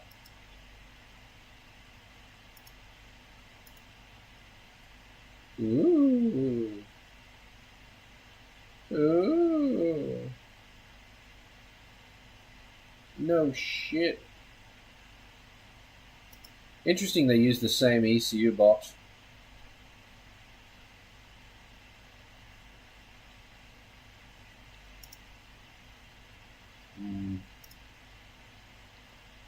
Yeah, I don't know how I feel about the NA. The NA-ness of this. Needs to be a turbo, and it's not.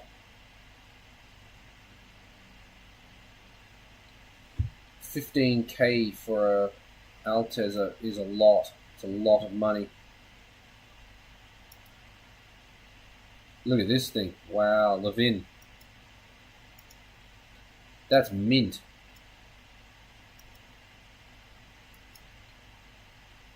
With goddamn sunroof. Look at those seats.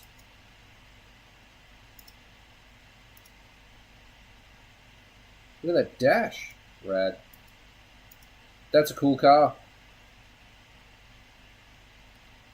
Opinions on rotary engines. Got to be turbo, otherwise don't bother.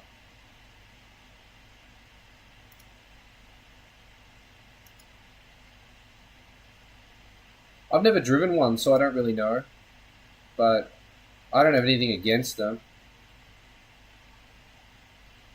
I probably would rather stick with Toyota engines. Just because they seem to be easier to work on. I say that after having struggled with the timing belt on the 3S. But yeah, I don't know. Look at that, that's nice. A TE71 with carbs. 30 grand though, that's a lot. That is too much for that.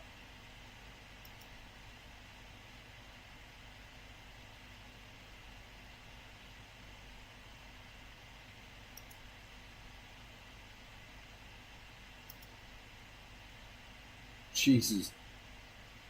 $850 just for this. Pretty intense. It really is.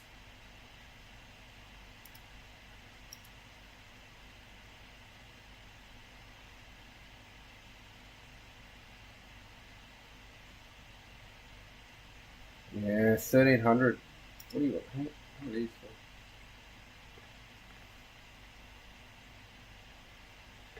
$50mm throttle bodies for Altezza.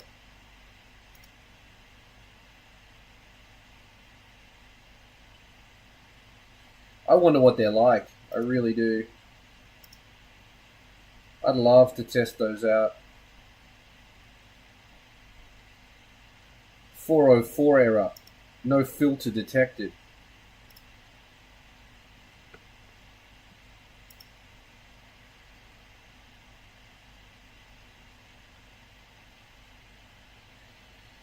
Yeah, R32 GDR prices. I wonder how much they are. Why don't we go and have a look? Even though I'm totally not interested in Nissans.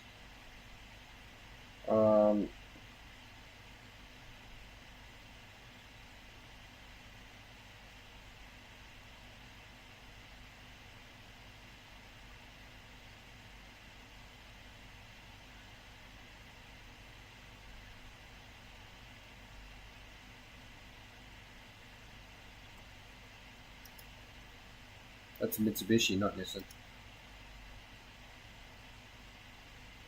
Oh, wait, I am parts. I want cars, not parts. God damn it.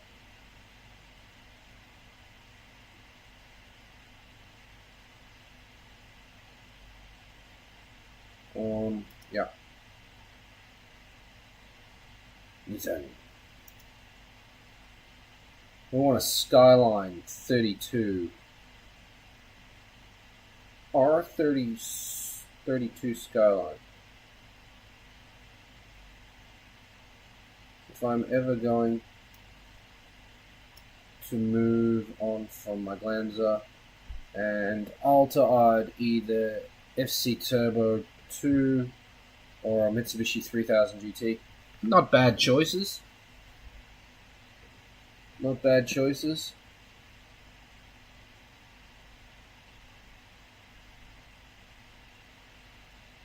Oh, Skyline GTR, here we go. R32. 60k. Yep. 71k. 63k. What did you say? 30k.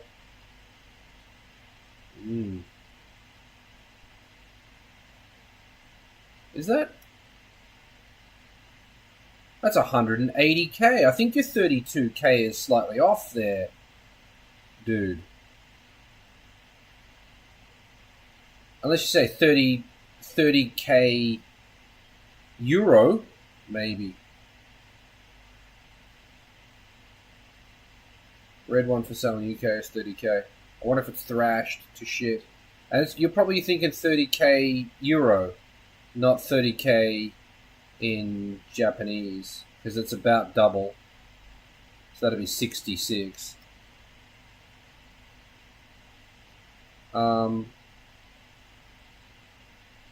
Here's 32.8. What is that, a 32? Is that a 32 with a 34 front on it? That's weird.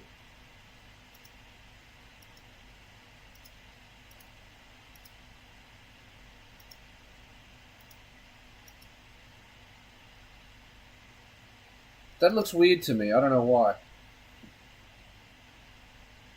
Yeah, it's 32.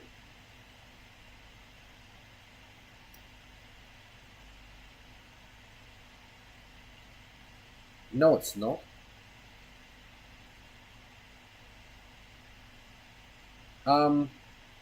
Is that 328,000? Or is it just me? That's $1, 10, $100, $800. No, that's $1, 10, 100, 1,000, 10,000, 100. That's $328,000.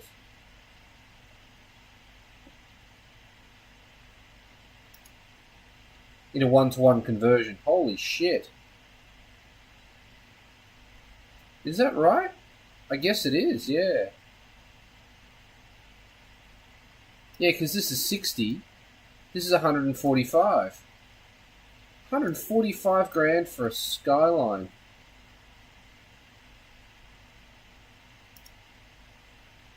Much cooler.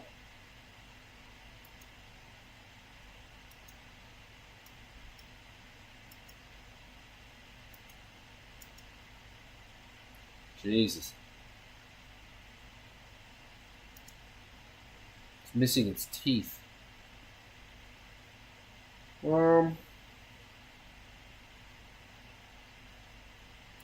Here's your FC. Oh, it's convertible. You probably don't want that. 26 grand for a convertible one. Is that chopper zero? So that's 10, 100,000, 10,000.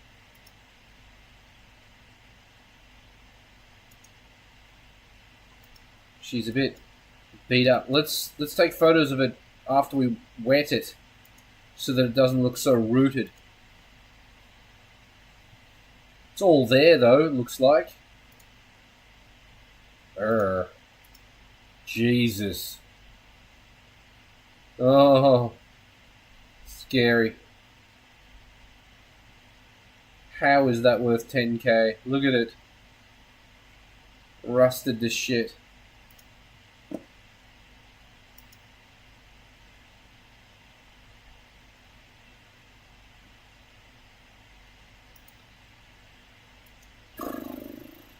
What's this thing?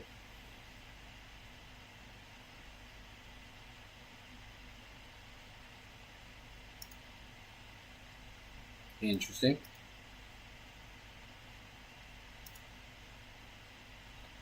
What on earth is that?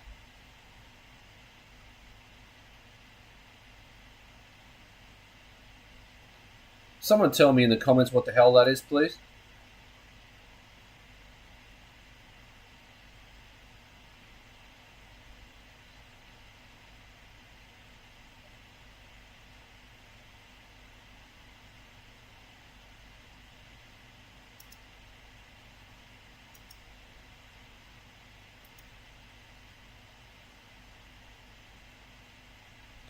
$10.6 quarter mile.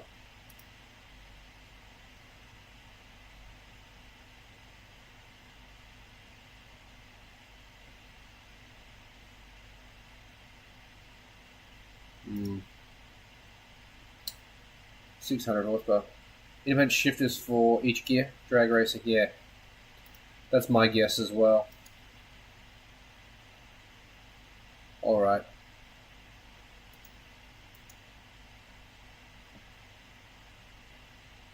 Ooh, that's better.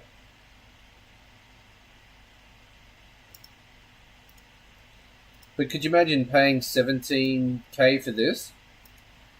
Like, how much were they new? Were they 17k new?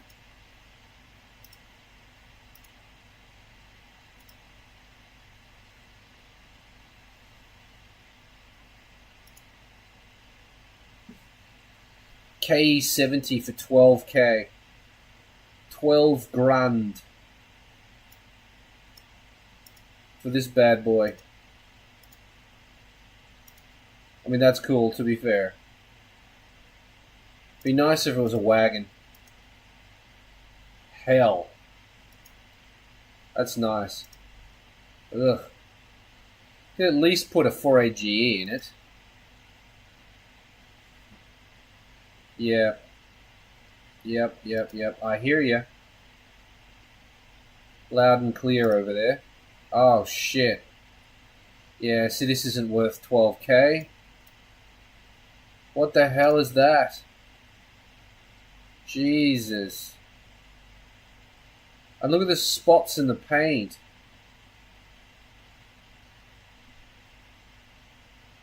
Did they paint it with a brush?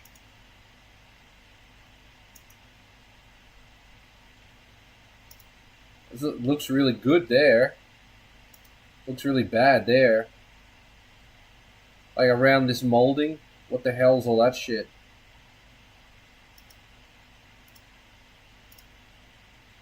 Yeah, that's going to be a no from me.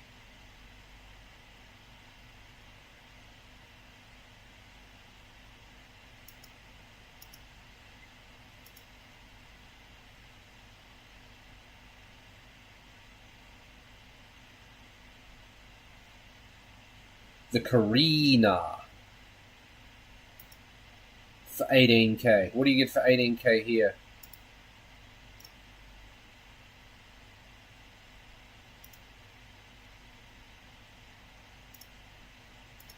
I mean, it looks right, but is that just because they've painted it and we can't get close enough to the paint to know that it's completely rooted? I mean, the interior's in good nick. It really is. Then we find out the dash is all cracked, but I mean, it's kind of unavoidable. Oh, that's a shame. So this same car, when I was living in Australia, was probably worth 2, maybe 5 tops. And they're just going up in value. There was no engine bay shot of that car at all. They did 2 photos of the dash, 3 photos of the dashboard, 4. Wait, that one? That's pretty much dashboard. That tells us everything we need to know. We can see the cracks in the dash. You know, you can see this. So, what do we need this for? And then, what do we need this for? And then this. We could have had a photo of that. We could have had a photo of the engine bay instead. Or a close-up photo of the paint. Give this man an uppercut.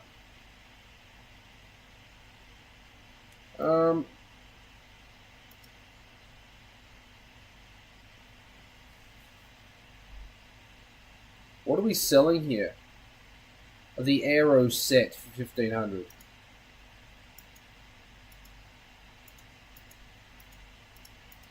No photos of it off the car, so it's hard to kind of tell which bits it actually is. Good job! Good job! You fat.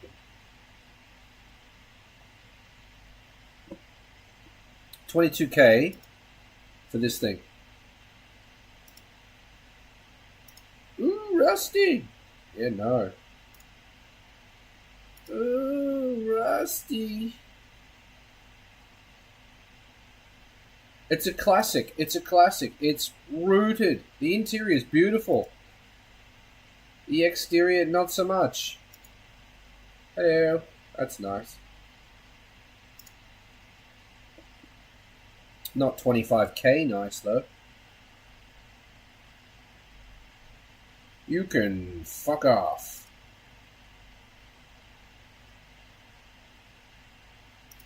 $4AG. I saw that.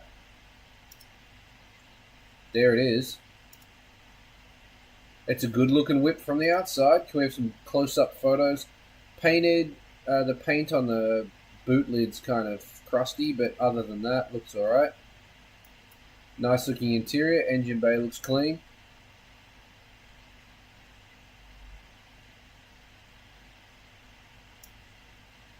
I mean, it's $16K though.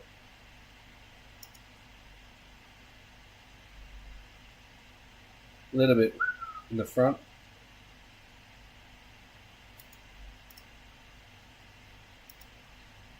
Ah, she's rotten. She's rotten. Look at that. Absolutely rooted. Oof. Yeah, no, it's a restore base. This need... Oh, Jesus. Look at that. All along the sills.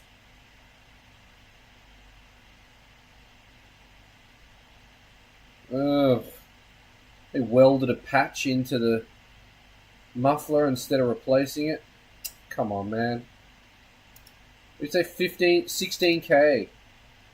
Tell him he's dreaming. Like, call him up and say, you are fucking dreaming.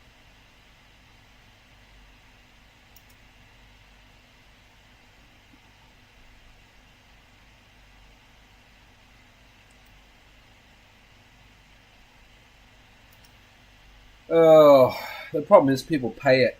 Someone will pay it and then, oh, well, if you got that much for your car, my car must be worth this much. 25K? Like, that's a beautiful car. Ugh. Nice.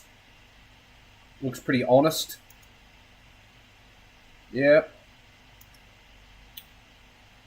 Great photo. Really detailed. Can't see shit. That's a cool photo. That's something you buy and, oh, wow, it's one owner. Yeah, this is something you buy and you drive it straight to the classic car show. You don't have to do anything to it. Pretty cool. What is this thing? Oh, it's a Publica. That probably was not 12.5 new.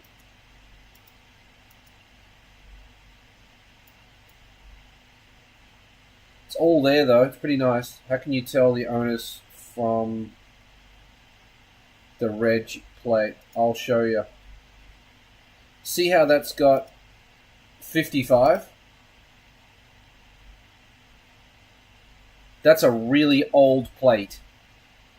All plates now have 3 numbers. That's only got 2.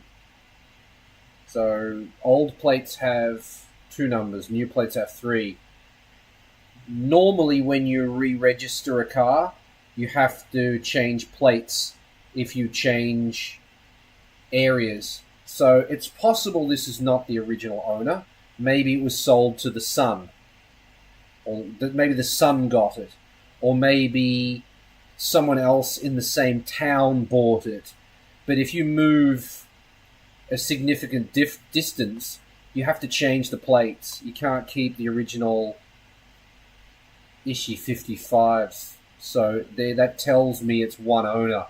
Or it's just... No, it's got Shaken. So yeah, that tells me it's one owner. Or, you know, that's a fairly decent clue.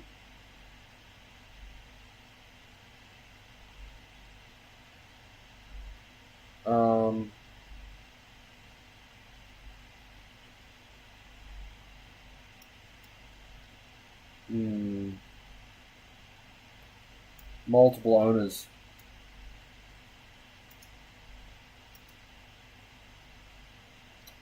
Multiple owners. Hello, Sunny Toro. We're just looking at shit on Yahoo Auction. Yeah, multiple owners, but yeah, it still has the one owner plate, so I guess it's changed hands a few times, but I don't know. I still feel like it hasn't changed for a long time, or someone in the family got it, maybe, or someone in the same city. The Publica. I don't think I'm going to spend too much time on a $12,500 Publica. And it's all there, though. That's also something you buy and you just drive it straight to the Classic Car Festival.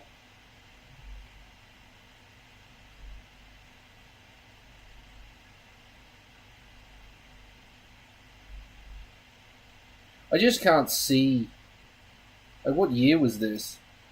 Show of 43. So, 1970... Wait.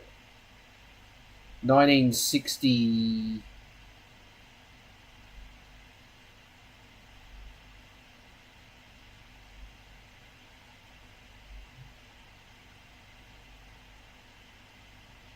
Shit, hang on. Sorry, I'm struggling with the math.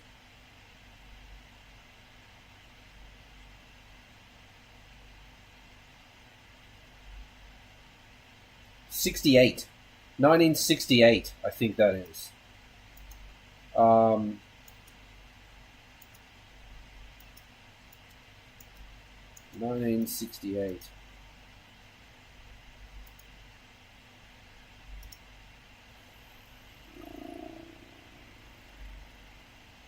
I just don't think that when Teslas are this old, people are going to be, like, holding on to them and, you know, wow, this is so cool. You know, like, who's going to show up to a classic car show in 20 years with a Tesla? Or a fucking Prius? Who's showing up to a classic car show with a Prius? Because when was the first Prius released? Hey Google, when was the first Prius released? 1997. The first Toyota Prius was released in Japan in December 1997. So, in Japan, to be a classic car, it has to be 25 years old, which means the original Prius is a classic car. Tell me you're going to see one of those at a classic car festival anywhere. You're not, because they got no fucking soul. Nobody gives a shit. It's like showing up with a fridge. Or an iron. Or a washing machine. You know, washing machines have got some kind of style to them. Same as ovens. But an iron doesn't.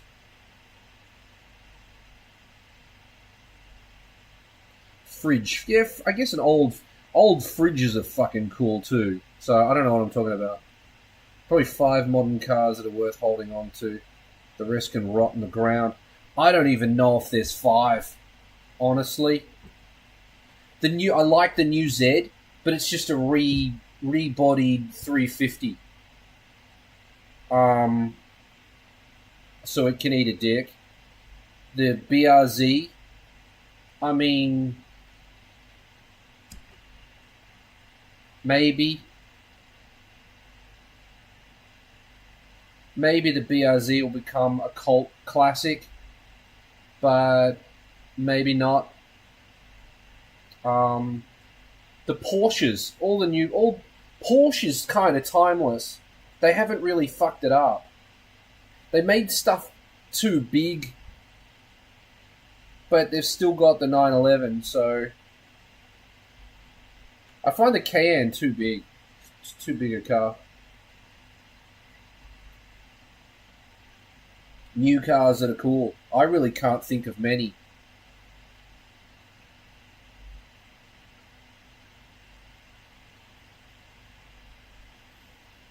But I mean, the GR Yaris will probably hold value, yes. Probably right. Yeah, you're probably right there, but it's possible that they'll just get thrashed and be rooted. You say GR Corolla and GR Yaris, but I mean, nobody cares about a Sportivo Corolla. Like the Run X, the Runks. At least they don't in Japan. Those are how old would they be? They'd be 20-something years old. Hey Google, what year was the Toyota Corolla RUNX released? 2001. Yeah, so the Runks or Run X will be 25 next year.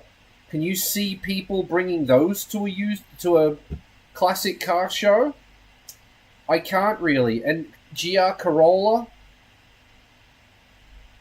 I don't know, man. I don't really see it. The Yaris, maybe. The Corolla, probably not.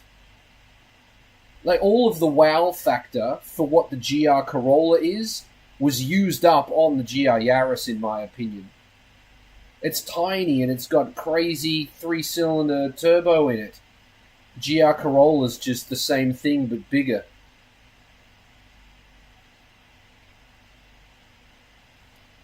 Dunno.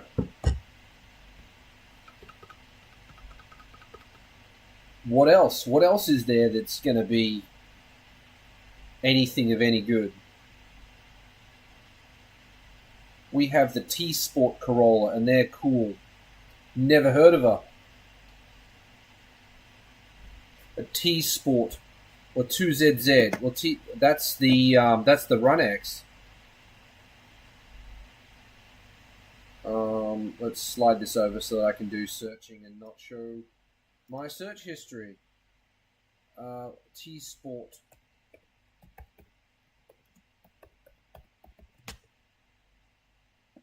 Yeah, that's the Run X. T-Sport is the Run X, 2ZZ. Same as the MRS. The MR2 Spider. Except the Spider got the 1ZZ instead of the 2ZZ. And the Celica. The Celica of the same year has potential to become a classic car. They are really, really rare here. I think I might have seen 2. I've seen a bunch of these.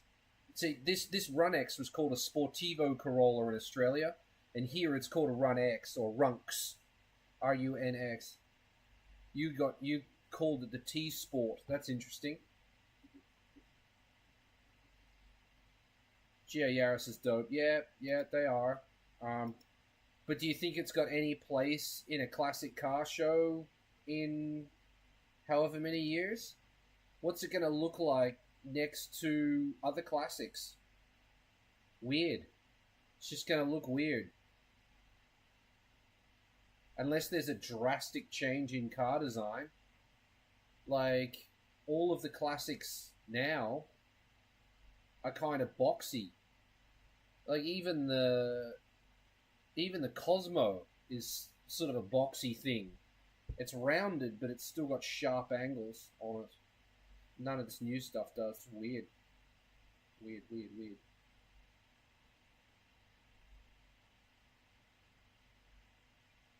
Yeah, maybe it's just me. I don't know.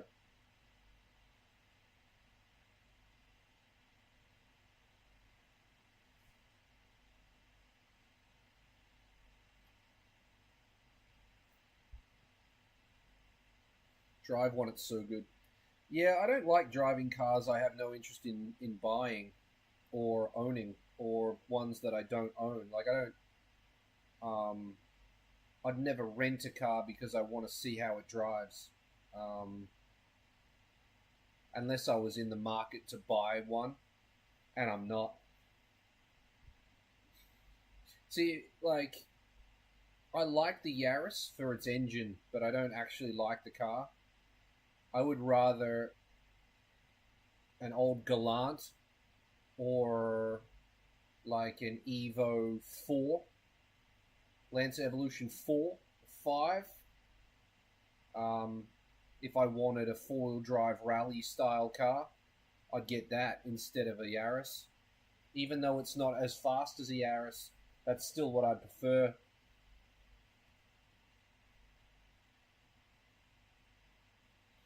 Yeah, but I mean, yeah, you're right. There's no debating. I was gonna say yeah, but no, I'll stop. It's just being petty if I do that. You're right.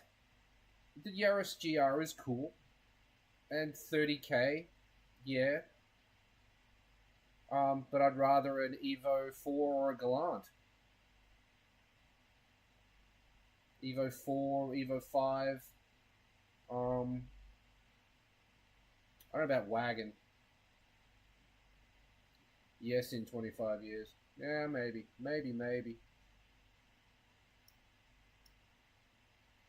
How far behind are you guys? Oh, a little bit.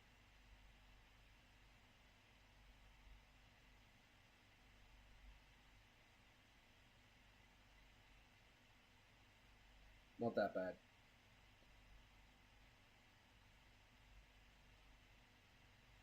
No, okay. Yeah, cool. Yeah, not that far behind. There's not that much lag. There's a little bit of lag. Evo 5 Tommy Mackinnon. There you go. Exactly. Wouldn't you rather have that than the Yaris? Yeah, I still think well, I don't think an R32 is a new car. Kind of is though. You're kind of right. I can't see an R32 fitting in at a classic car show either. It doesn't make sense.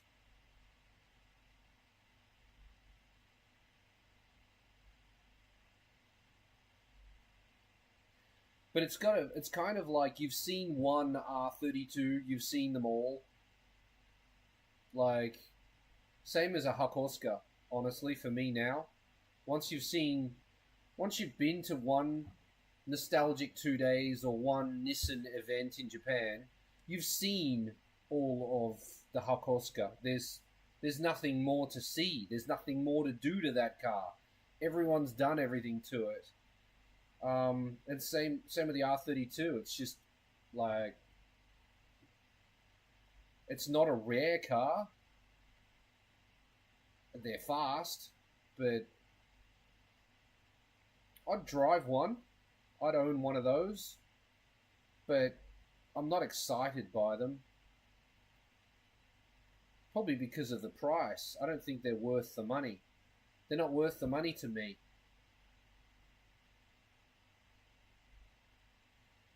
Drove the new Crown the other day. It was super nice, but not my cup of tea. Yeah, I mean, yeah, that makes sense. It would be nice, and I think maybe that's what they're going for, luxury style. I mean, the Crown was never a driver's car.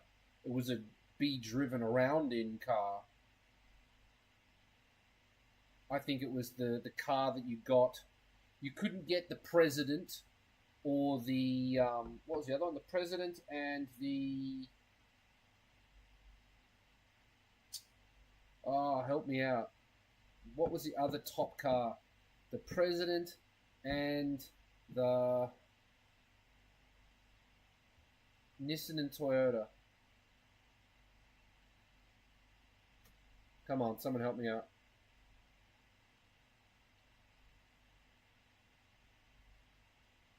The President and the... Am I going to have to Google it? Come on, I'm giving you time. Come on, Sonny Tora, you know what car I'm talking about.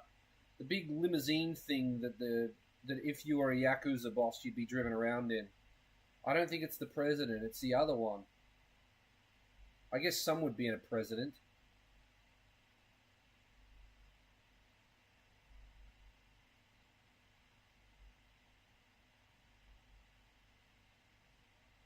Nope. Lincoln? You on drugs? That's a Japanese car. That's not a Japanese car.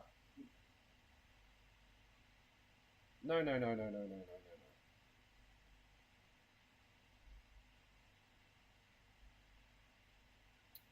Century. There it is. I knew I'd come up. Century or a President.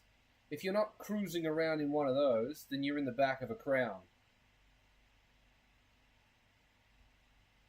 Yeah, Century, President. Yes. If you're the big boss, you're in one of those, in the back. With all the luxury mod cons. But if you're slightly lower level, you'd be in the back of a Crown. And I think so it's kind of the V12 ones, yeah. At the end of the day, an engine is an engine. I mean, well, that's not true. Not at all. A rotary is nothing like a straight 4, and a straight 4 is nothing like a V12, which is nothing like a boxer. So, no, not really.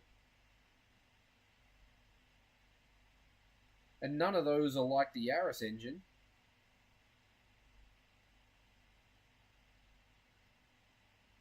And none of them are like a 2-stroke. So...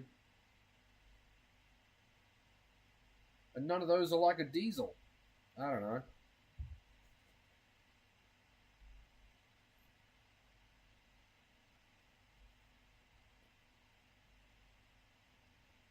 Three-cylinder C6 660 superiority. Yeah. I really hope. I hope a lot of things. I hope they don't raise the K car limit higher, which they might do. They might raise it to 1500, which would suck. And I hope they don't make them bigger.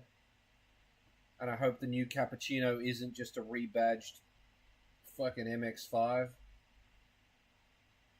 or a Toyota thing that's built to compete with the MX-5. Yeah.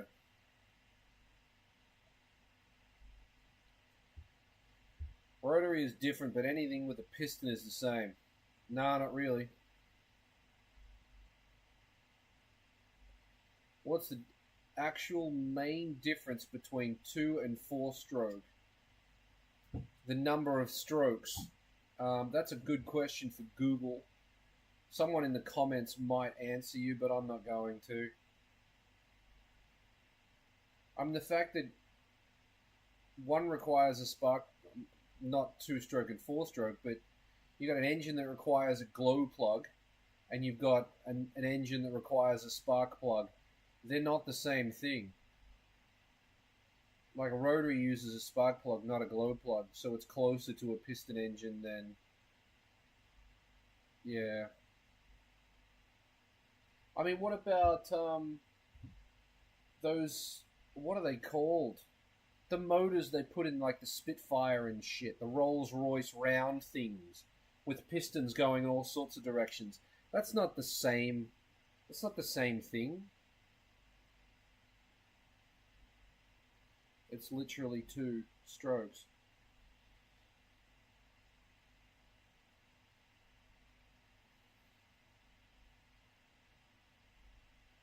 You think of 2 strokes, you think of lawnmowers. Now, they made some 2-stroke cars. There's a there's K trucks and Jimneys that were two-stroke, and all that early post World War II stuff is two-stroke.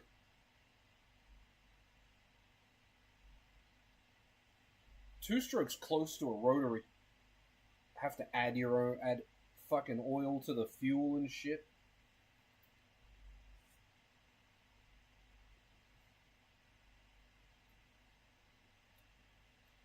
Anything with the piston's the same. I disagree. Let's just agree to disagree there.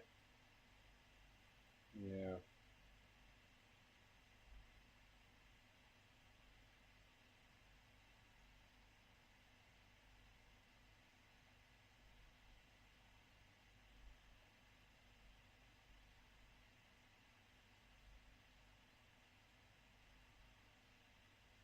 Radial engine is the same as a V8, 4-cylinder, etc. Yeah, except it's not. It's not the same. No. It's got the same principle, but it's not the same. Yeah, air in, bang, shit it out. 4-strokers, air in, bang.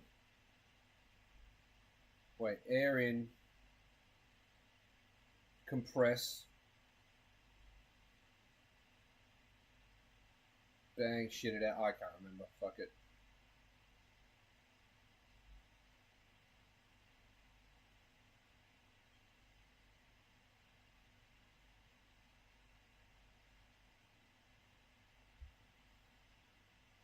I mean, if you're gonna say that V8s and 4-cylinders and what did you call it? A radial engine. If they're all the same, and a box is the same, then a two-stroke's the same, and so is a rotary, because they all have the same concept, which is turn gasoline into horsepower. So they're all air pumps basically. So they're all the same. There is no different engine if you want to be like that. But if you want to break it down, well then no, they're not the same at all. And a diesel's different because it doesn't burn gasoline and won't run on gasoline. So the diesel's really the most different one. Everything else runs on petrol. The radial engine runs on petrol, doesn't it? It doesn't run on diesel.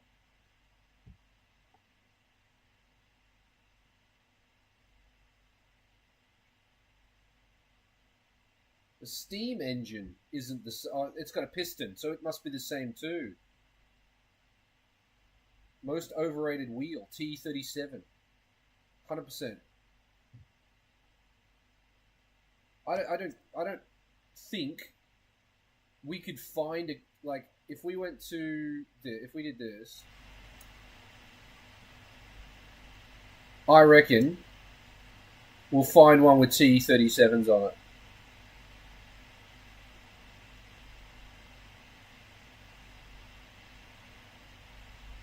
We might have to look in Japan, but we'll definitely find one of these with T37s on it, because you can find T37s on fucking everything.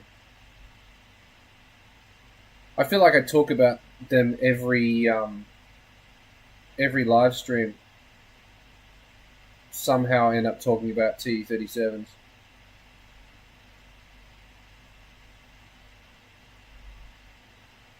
I'm surprised we've had to scroll this far.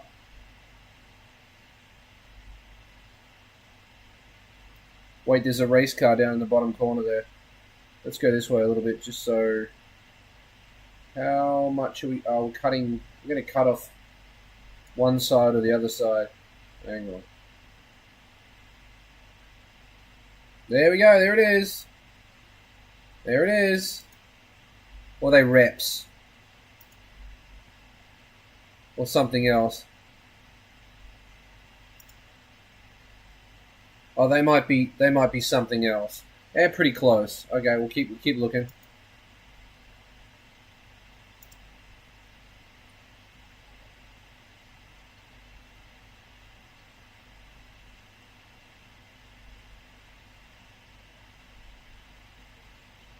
This also doesn't have a throttle body and changes speed by mechanical fuel injection timing. Really? Didn't know that.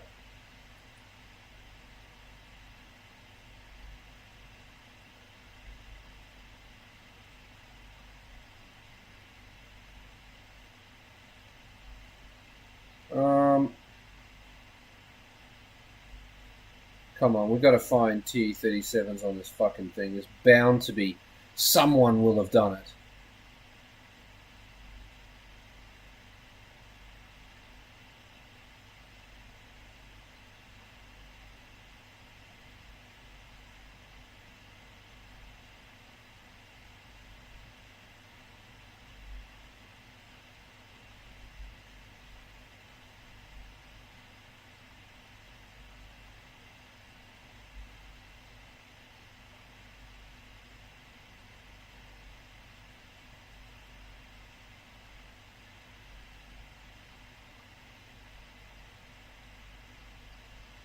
I do not know much about diesel, and that is on purpose. Did we find it, or is it another rep wheel?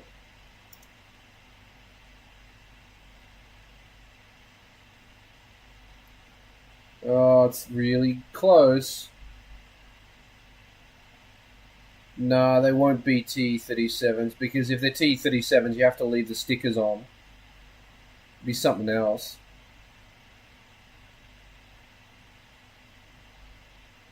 What are your wheels? SSR, okay.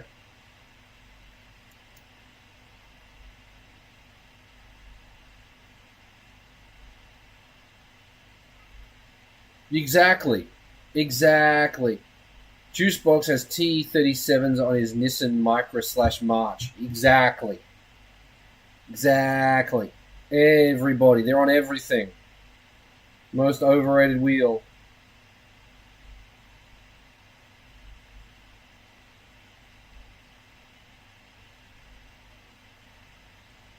Diesel is cheaper in Japan than gasoline. So having a diesel here is a big advantage.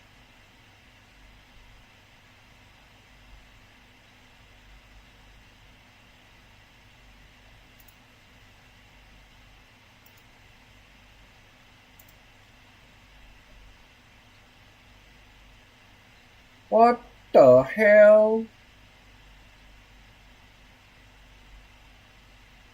What the fucking hell? Got Pinterest. Pinterest yourself off. Those might be TEs.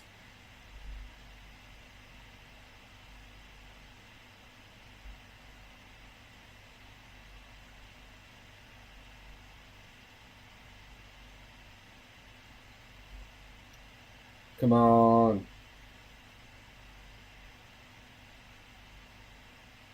Alright, let's do the search.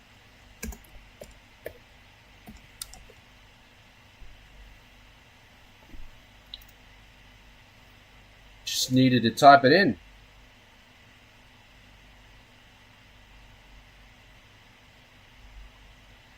Toyota Corolla Sport, 18-inch raised, T37s. There they are. That's not a Run-X though, is it? I think that's a different Corolla. I need to see the back of it. The front looks wrong. Yeah, no, different Corolla. Still a Corolla though.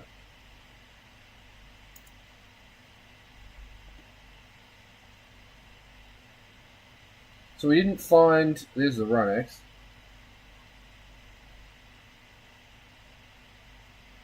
I didn't find that car on T's, but... yet.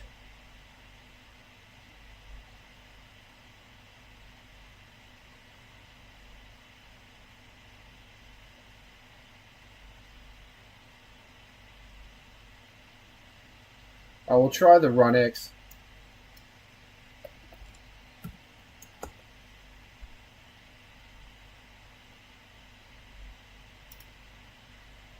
There she is. Uh-oh. What are we doing? Uh-oh, we're YouTubing. There it is.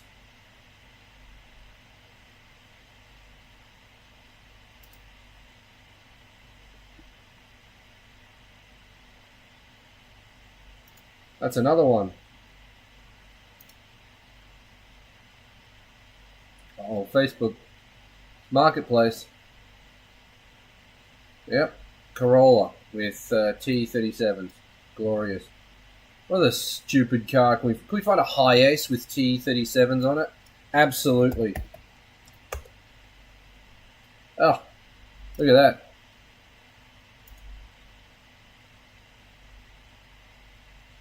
High ace with T37s. What's something dumb we can look up? I know I've seen it before.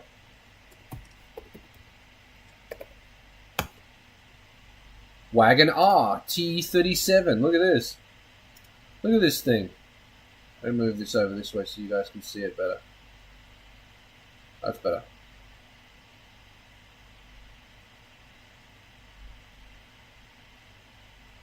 You can see more results. Honda City Turbo. Absolutely, 100%.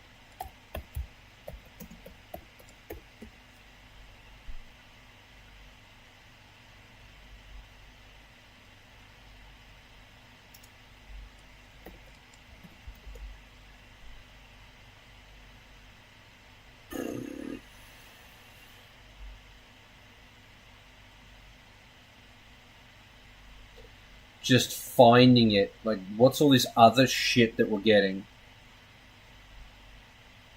Honda Fit. Why is that coming up? What is wrong with Google that it's showing me Honda Fits instead of the Honda City? Like, I typed in Honda City. Maybe I need to do Alta works.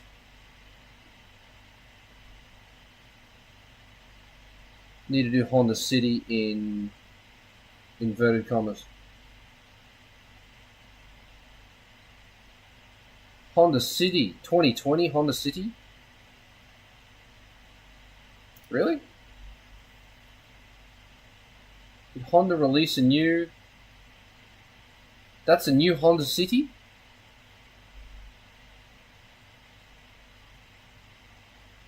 Honda City Turbo, that's what you asked for. There it is. That's not. I don't think that's the one you meant, but there it is.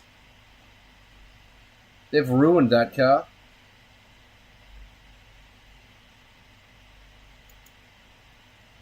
Honda City is ruined.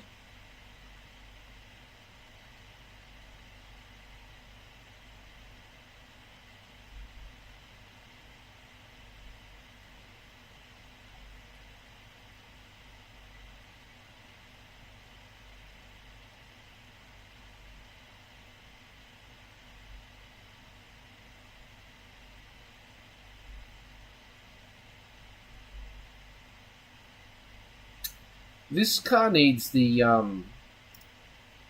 AC wheels or the teddy bear wheels, I think. Those colourful AC.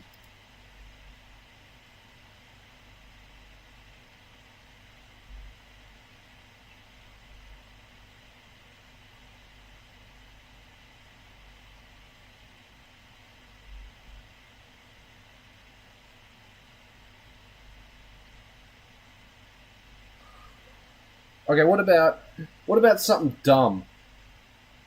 A Suzuki Jimny. Off-road vehicle.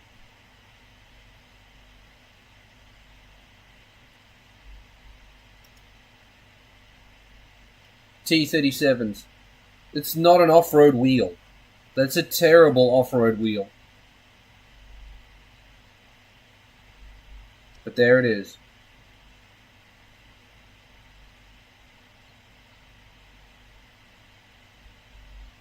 Toyota 4Runner.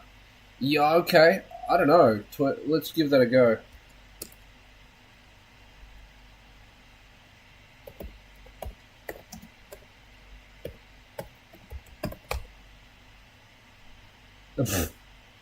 Straight up. Look at that. There it is.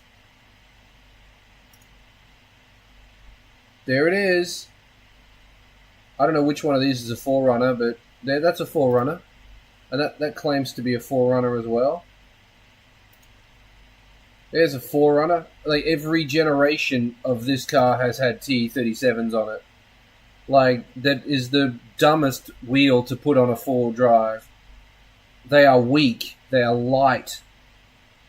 You take that off-road, you're going to crack it.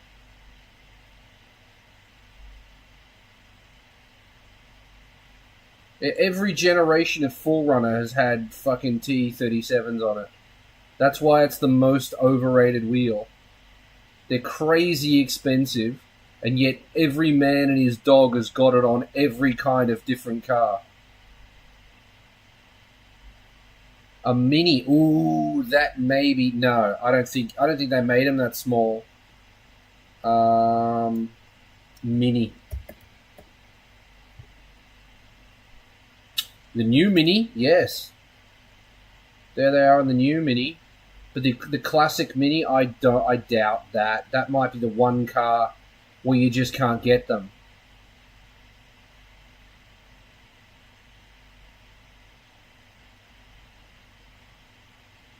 I might need to put classic in front of Mini, even though I shouldn't have to.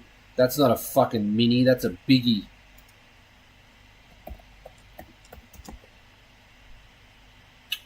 No, there they are. T37 rotor. So that is the rotor a copy wheel? I don't know. Oh, wait. No, there they are. So yeah, there you go. Classic Mini with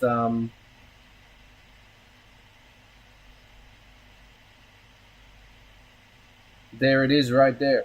T37s on a Mini. So, oh wait, is this another one?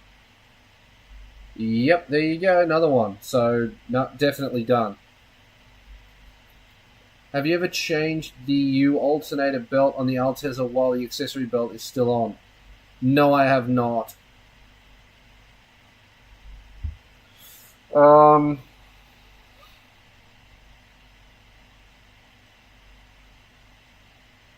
My memory's not good enough for that. It's a pandemic. Yeah, T37s are a pandemic. Let me refresh my memory with the Altezza.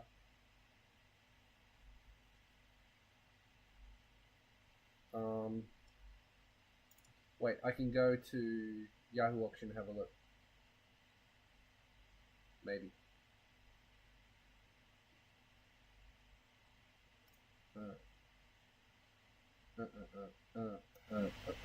Go back to this. Okay, so we're in here. I want to go to... Yeah. Give me brands, you bastard.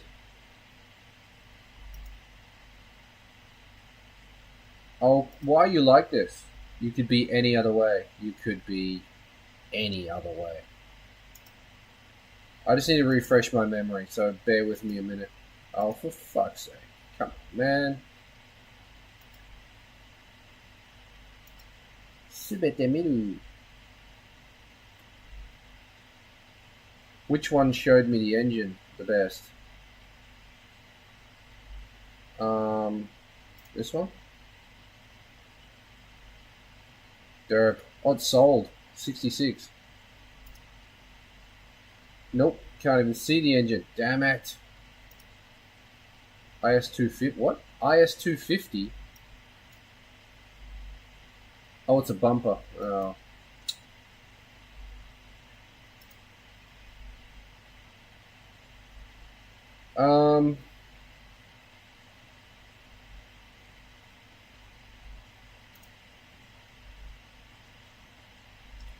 I need to find a picture of an Altezza engine.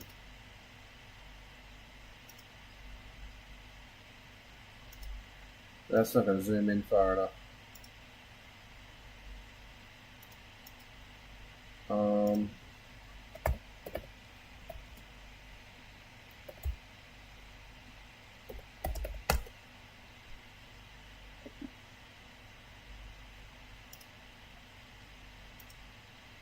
Well, that's useless. That's not what I want. I need the belts on it, you bastard.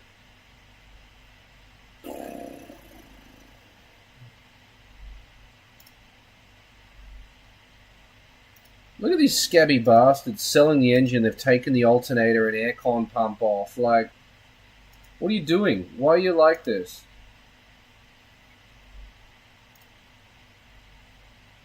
You could be any other way. Are you going to be able to zoom in and show me? Okay. Okay, so the alternator is behind the aircon and power steering pump, so you have to take those off. The way you would do it is... I can't pause this. This is the power steering pulley. Just below that, here, you undo the center bolt, just one full turn, and then on the end, there is another bolt that you... I can't remember whether you... I think you tighten it, and it will move the pulley forward, and then that belt will become loose. You can pull that belt off, and then you can get the alternator belt off. Put the new alternator belt on, and while you're there, you may as well put on a new power steering belt as well, because why not? That's how you have to do that. Alternatively, if you're going to change it, just cut them both with scissors.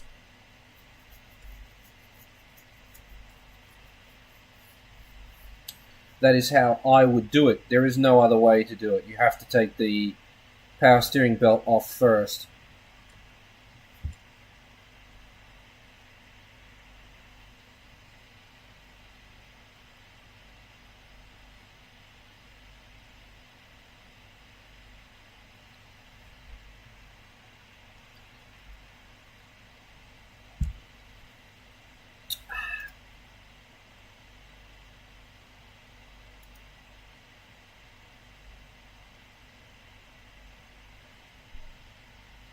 Not gonna lie, I kind of want one of these. I heard that the Cusco one works the best.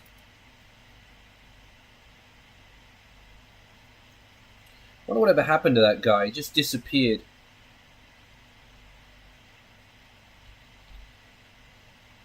Owes me money too. Yeah. Yep.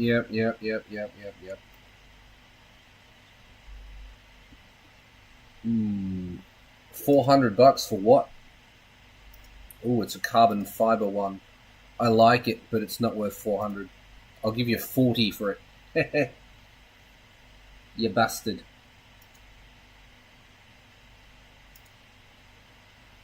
Now we're looking at Alteza parts.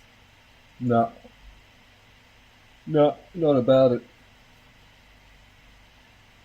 I should have just bought this instead of messing around with the Vibratechnics.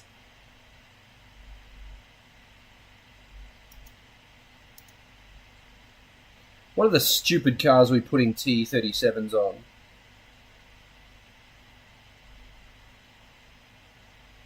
What about a DeLorean? I don't know how to spell DeLorean.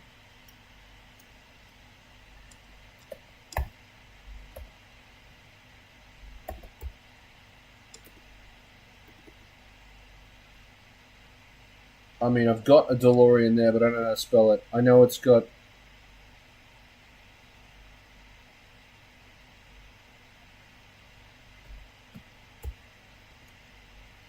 Hey! T37s on a DeLorean would be pretty stupid. I don't think anyone has done that.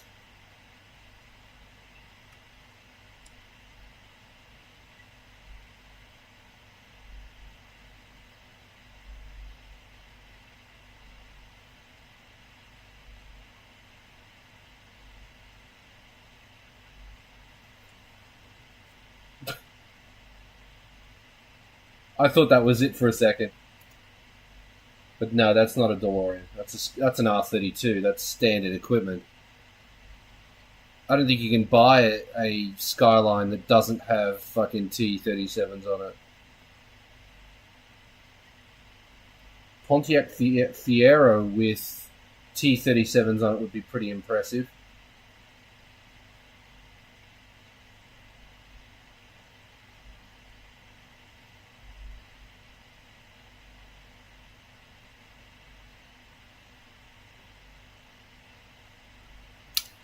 No, I don't see a photo of it.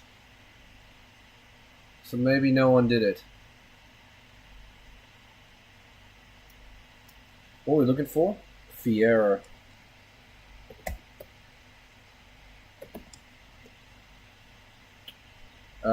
Is that it right there? That looks like it right there.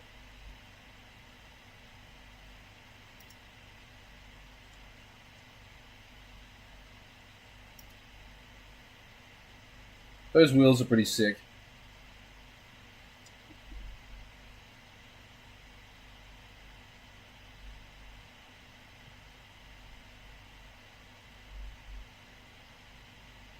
They're quite a cute little car, really.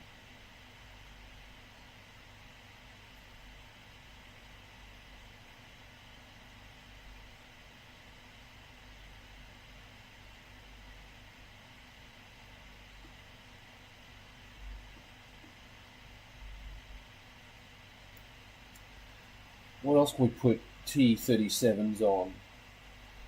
Honda Beat.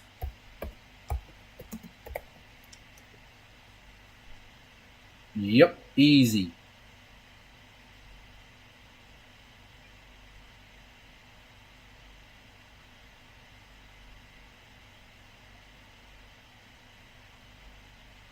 Dozens of them.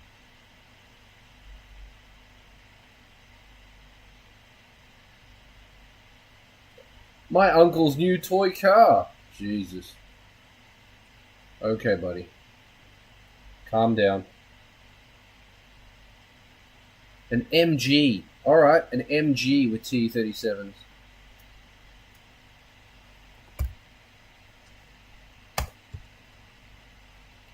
Ooh, you might have got me there. The E30. Civic. S2K. NSX.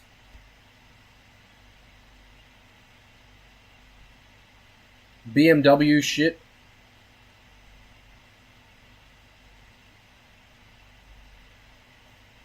That looks like a Subaru.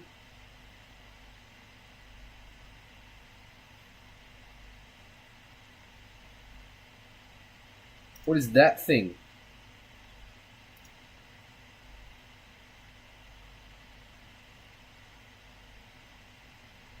Land Cruiser. Brah.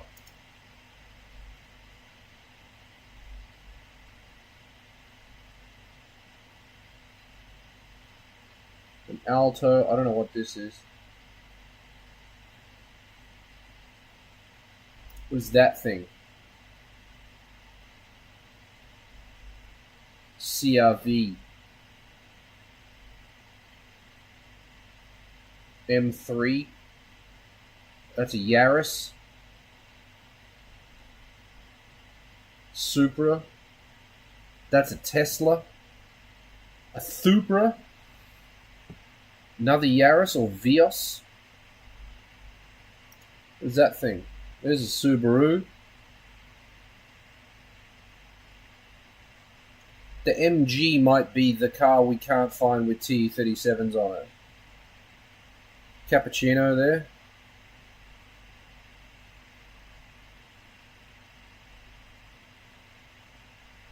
I don't know about it. I don't know what an international travel all is. EK.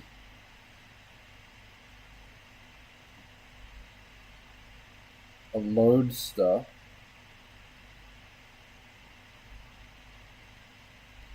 What is that thing? That's not a... Is that a Suzuki Twin? It is. Look at this. That's the Twin, if you don't know. And he's got T37s on it. On this little thing.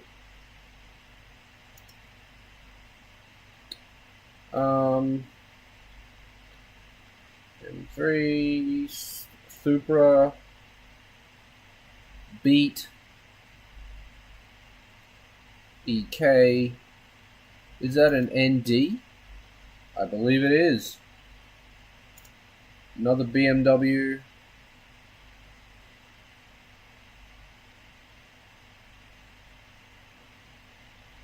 Looks like a squished K12. It kind of, yeah. On Arbath. Yeah, MG. I'll try an MGB. Oh, fuck, what is that? No, they're like Star Sharky things. Come on, someone has to have done it. Ooh, ooh, ooh. No, there's something else.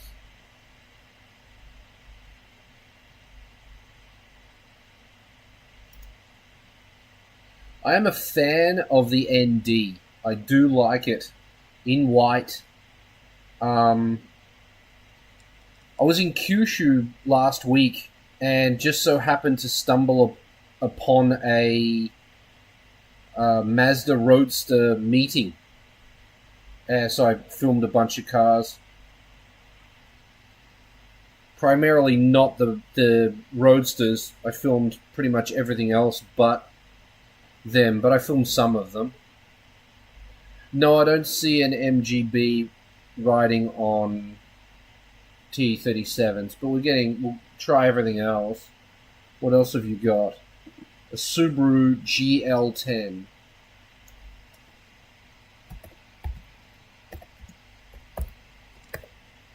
I don't know what a GL10 is. First result, yes. Saga SL. What's a GL10? I mean, every Subaru, yes, has, yep. Oh, Yaris's.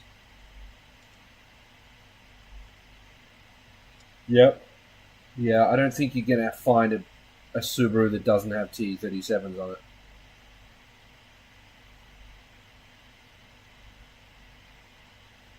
A GL Leone. Leone. Yeah.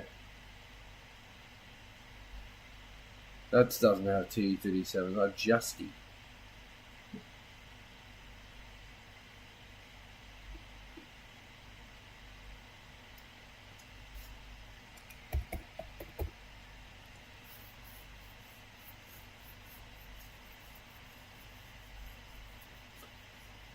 Yeah, something that old, maybe not. It might actually look good on those really, really old cars.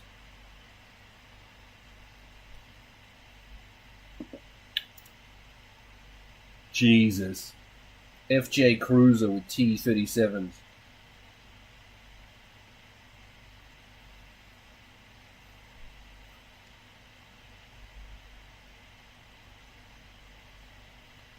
There's your Porsche, BMW, old BMW.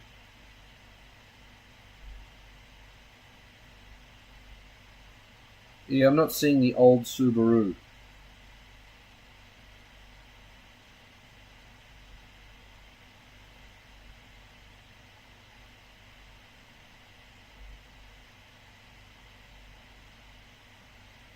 Let's go search for Subaru.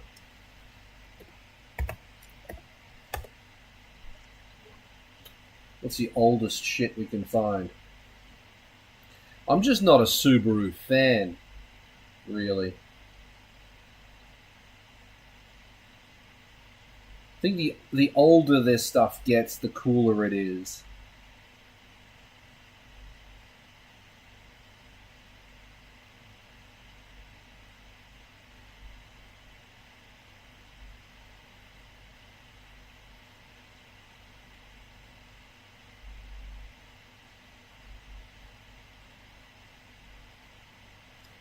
Subaru.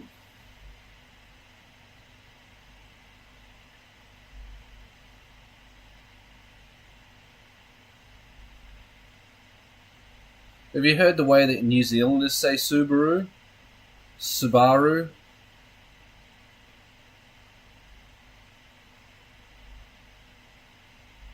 Subaru. Subaru. That's a Pleo with TE37s. I'm pretty sure my neighbours have TE37s on there. They've got a yellow Pleo, and I think it's got TE37s on it.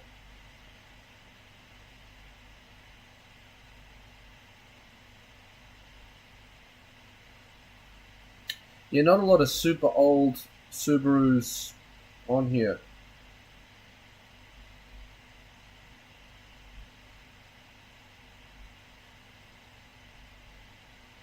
You don't like boxer engines?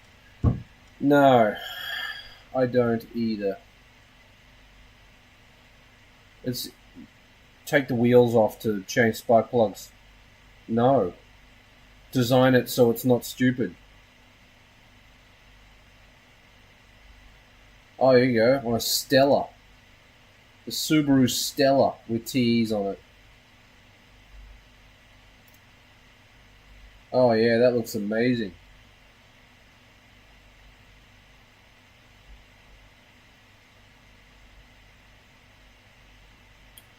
Come on, give me some old cars. That's not a... Oh yeah, there it is. K-Truck with fucking TEs on it. Yeah, that's clever. A Hustler with TE37s on it. Porsche with TE37s on it. What's this white thing? Oh, that's still the Porsche? No. That's a Mini. BRZ.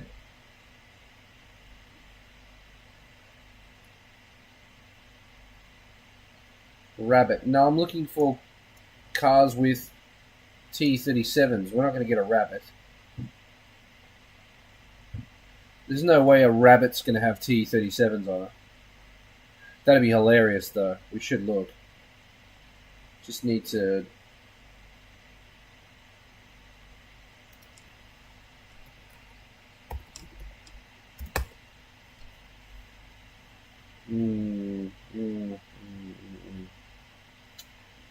No, I don't see it. Let's go Subaru Rabbit for the people playing at home. Good afternoon, good evening, or good night, Zeth. Thanks for stopping by.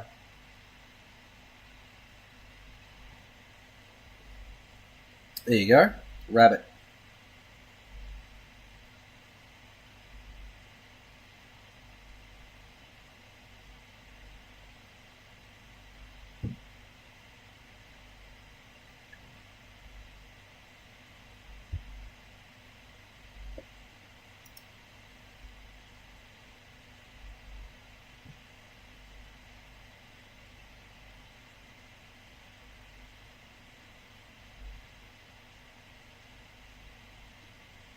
How cool is that?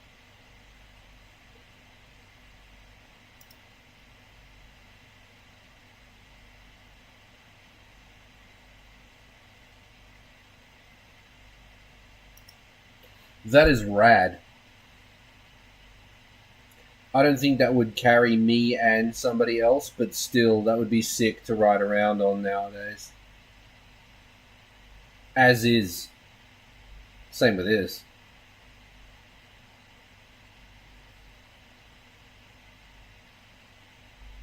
Yeah, the Leone series was fucking sick. Really was. And then they just started going weird.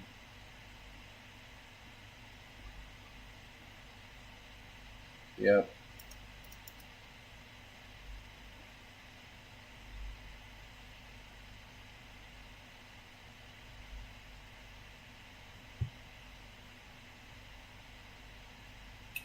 Wonder what a Subaru Rabbit costs. Fuji Rabbit.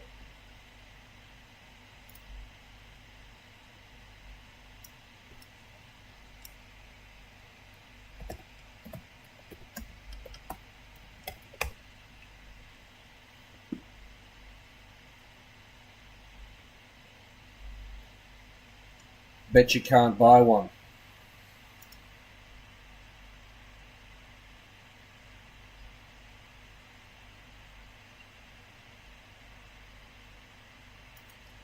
I want the two-seater bike. Give me the two-seater bike. You bastard. I'll go the long way.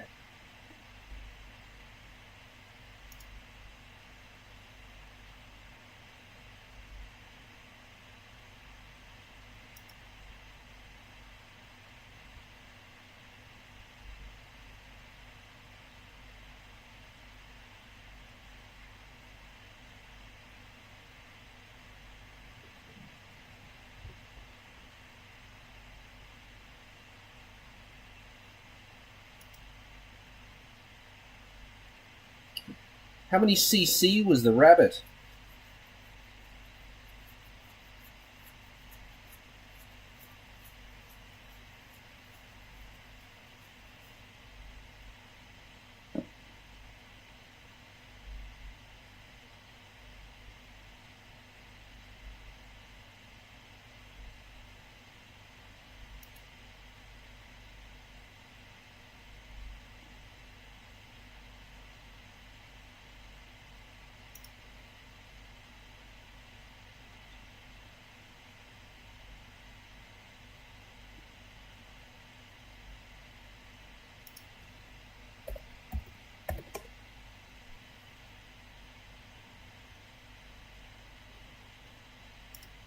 Oh shit, there you go.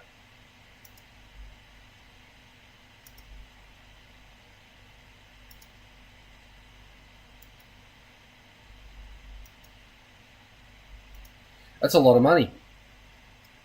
Oof. That's sick. What a sled. Love it. Yeah, I'd love that. I really would.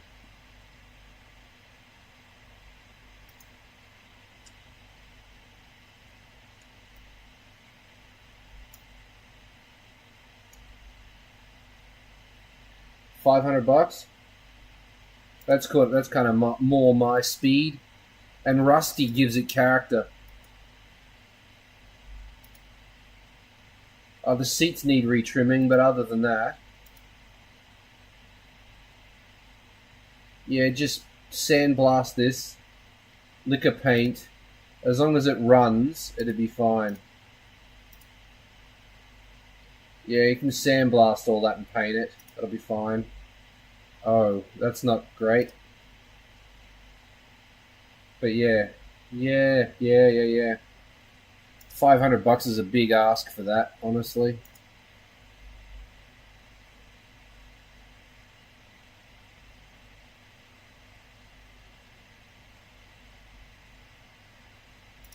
$4,000. And it's in rugged ass condition. It's got the 2 seats though. It's all there, that's the thing.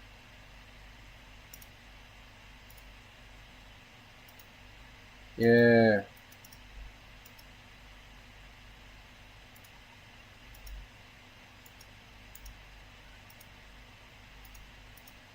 It's a 125cc. I couldn't even ride it. Oh, look at this thing. How awesome's that? The Silver Pigeon. Damn, that is sick. I might like that better than the Rabbit. How many of the CCs is this?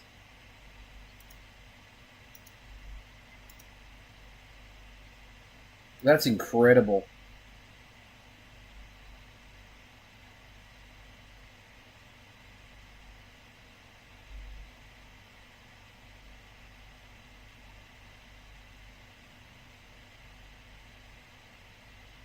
Pigeon is a Mitsubishi. Yes, I realize that. But I can't see how many CCs it is. Probably 125. Needs to be Genski.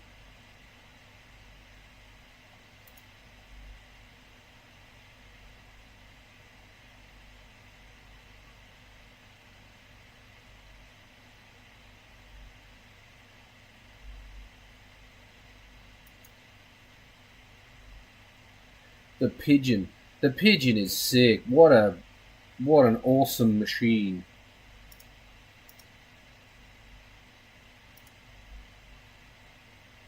Yeah, rad. How many CCs are you, you son of a bitch? Doesn't say.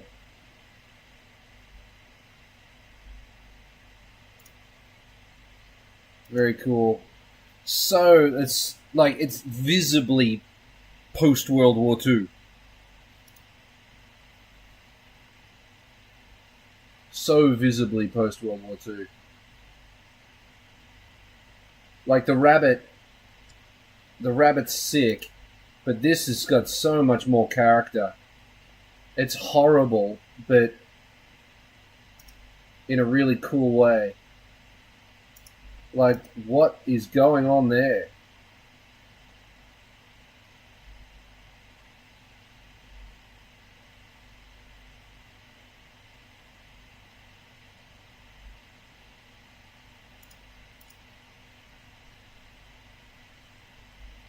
$1953, yeah? Yep. The Silver Pigeon.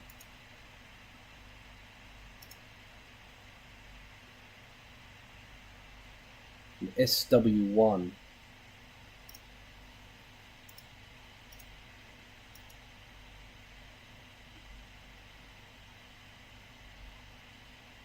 Suzuki SW1. Showa 8. Jesus. Oh, that's a Reiwa 8. Oh, it's got Shaken now. Holy crap, you could just jump on that and ride it. That's wild. That's a rabbit, isn't it? No.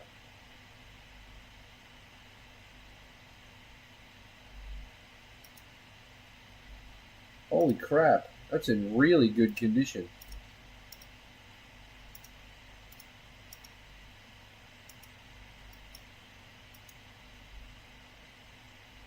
The hell is it?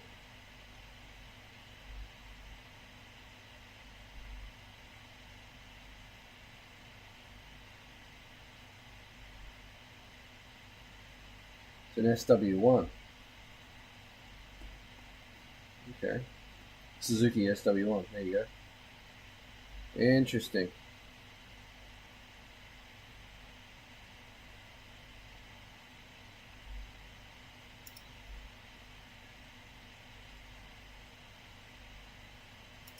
I'm not gonna lie, I like that. I think that's sick. It gives me Hindenburg vibes.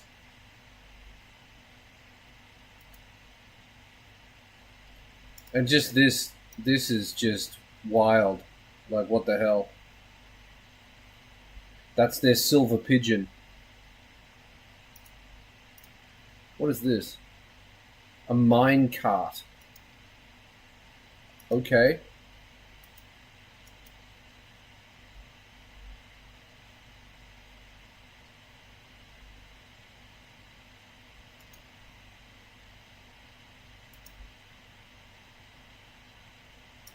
I know where this is.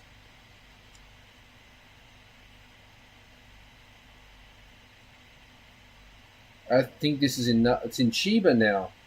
Maybe there's more than one of them. Maybe they moved it from... Maybe they moved it to Chiba.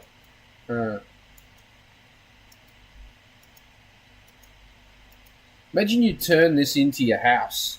Like, put a fridge in, like, this is your camping car. It'd be incredible. Rock up to the function in this thing. Yeah, you know, we just cruise around in the cat bus. No big deal.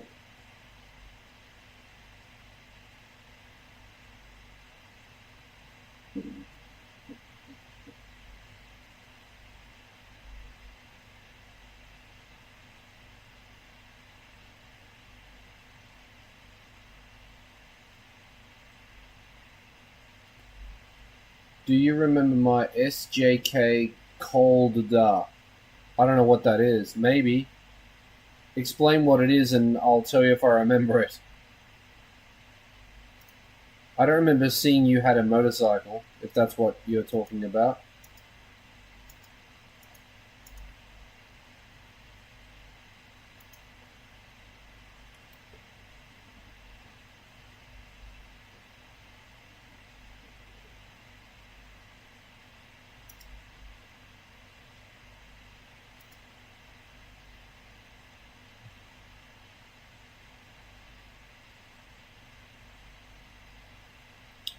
A Rabbit scooter, 3-speed transmission.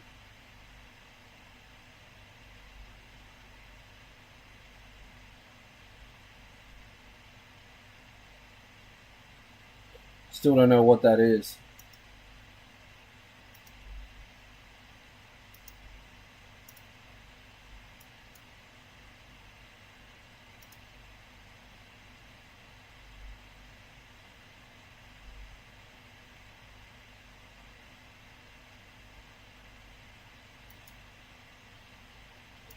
For the pigeon.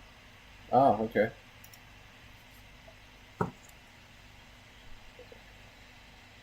It's based on years, is it? It's kind of weird. Where did you put it? Oh, there it is. Oh, that's a shame. They're all over. Yeah, I would need a 50cc, and they're all too big. That's a shame. Alright, well, no point in me looking at that shit then. Imagine going to all the trouble to get your... They're spending $2,500 to get your motorcycle license, and then you ride this. It's like... I like this, but it's worth... No, that's worth $500 to me. Especially considering that if you want to replace this piece, you can't.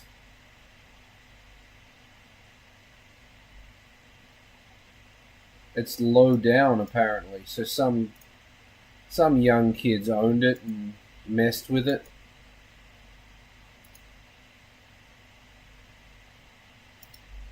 Hey, hello.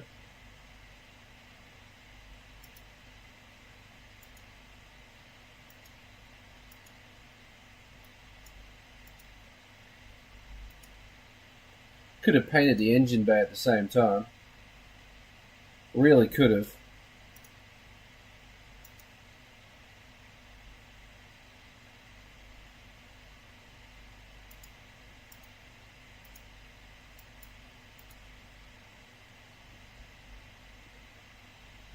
I think it's time to bounce.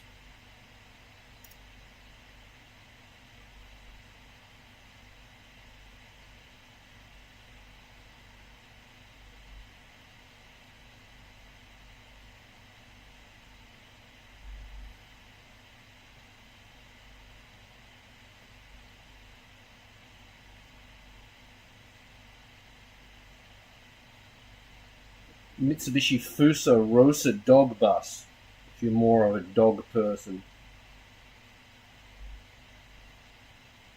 A dog bus.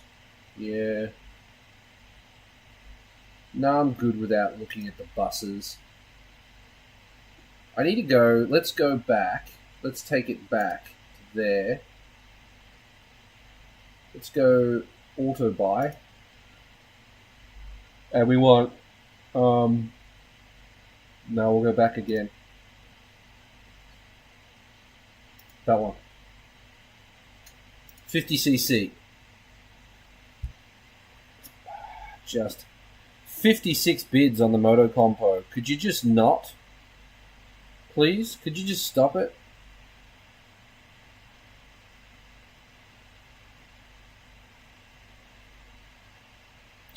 Let's sort. Can we sort by price? Yep. Cheapest. 510 yen. You can walk away with this. $500 if you want to just buy it.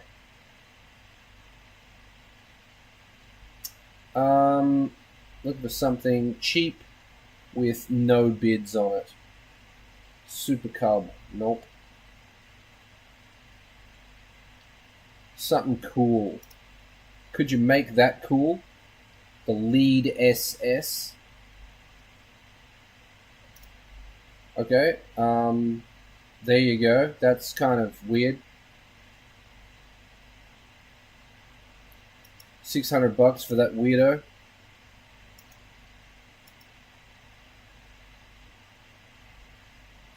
You're welcome.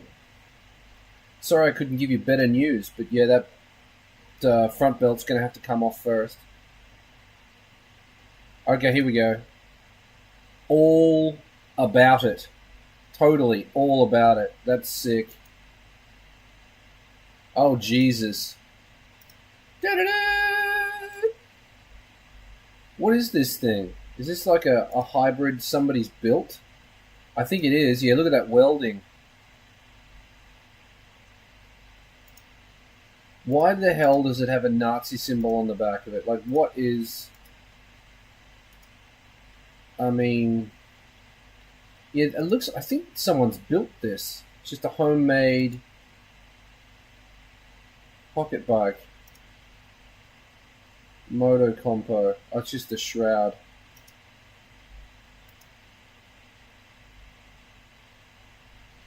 Why are you like this? Who made you this way? I feel like that might have been for sale for ages, now looking at it again. No one wants to buy it because it's a mess.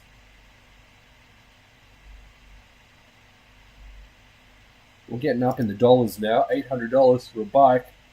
Oh, look at this. A QR50. Sick. I had a ZR50 that I rode around when I was very young.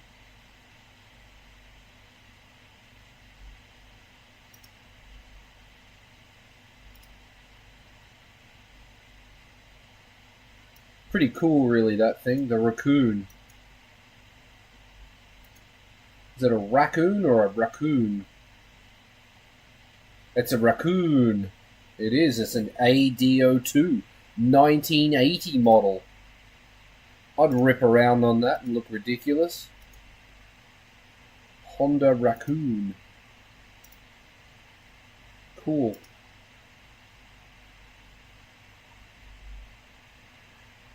Oh. Oh.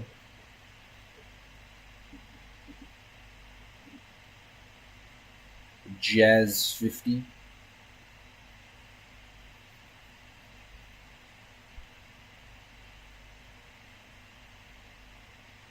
Zoomer. Why is that? Like, this is just hyped. That price has hype all over it. That's Mighty Car Mods tax on there. That is really cool. But it's not $1,800 cool. It really isn't.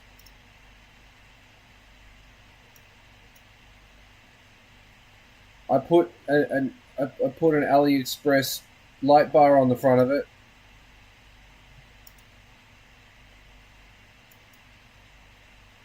Jesus, yeah, that's worth $2,000 all day. Not.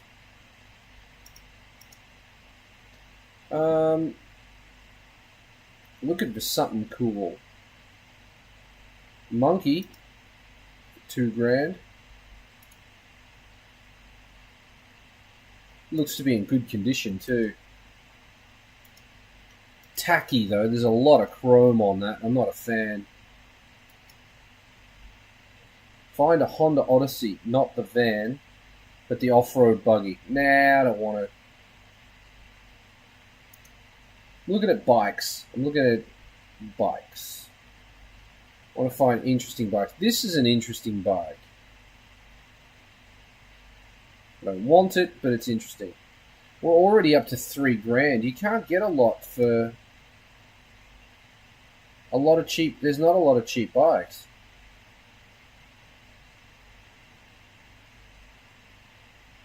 Or what do you get if you have an endless budget?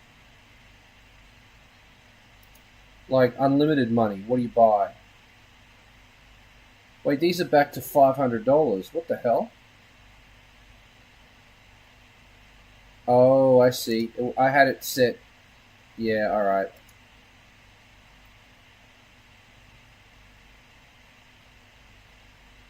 I had it set to include postage. Oh, the Honda Road Pal. I'd ride that around too. That's sick.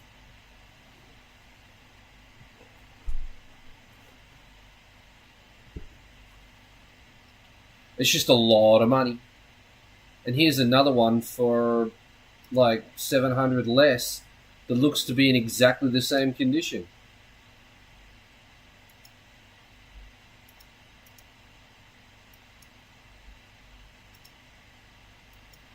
The Road Pal.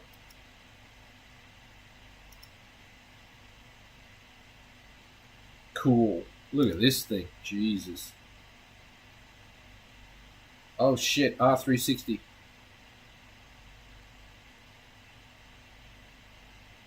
Oh shit, all the cool stuff's coming out now. I like these. Rad. Rad. Rad. Yep, all about it. Sick. Just so dirty. I like it.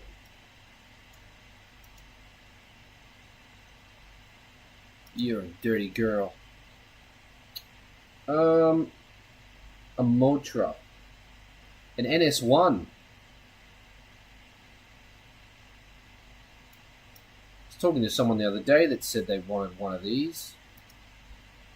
An NS1. Here it is.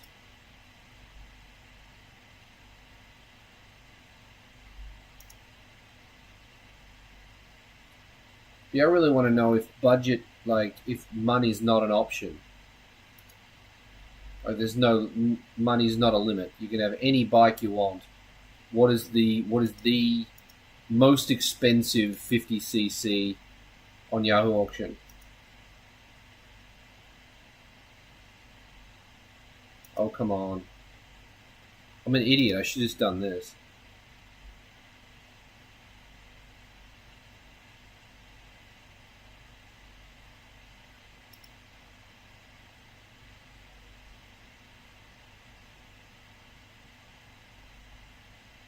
$7,000 for new monkeys. What have I done? This has got like...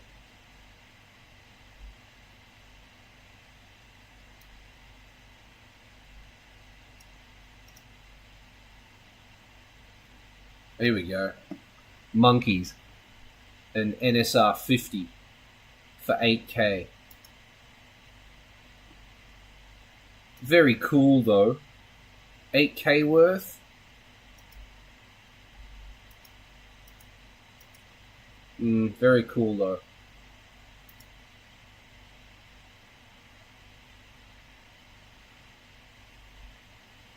Yeah, the Motocompa, like one of the most expensive bikes. Like these monkeys are new, basically.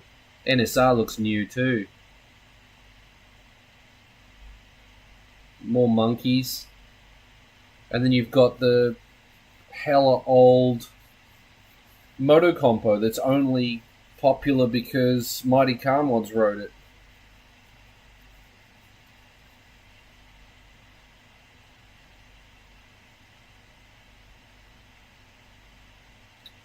NS1. Ducks. Nice. Yeah, alright. And that's that.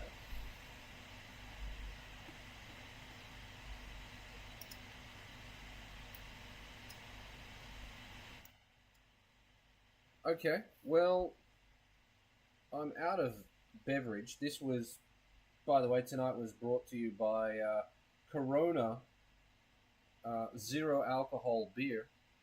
You're back. I was just about to leave. We were looking at bikes, but you could just rewind the live stream and watch it. We were talking about bikes and cars and stuff for a while there.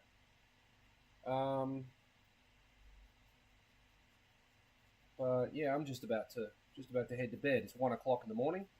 I think it's good time to go to bed. So thank you to everybody who joined, had a chat, and yeah, you will see me on Wednesday. There'll be a video out, and there'll probably be a YouTube short out tomorrow. So you're getting a lot of content recently. Yeah, and that'll continue for a while till I can't do it anymore. So yeah, good. Yeah, I'll see you. You'll see me soon. Talk to you later. Bye.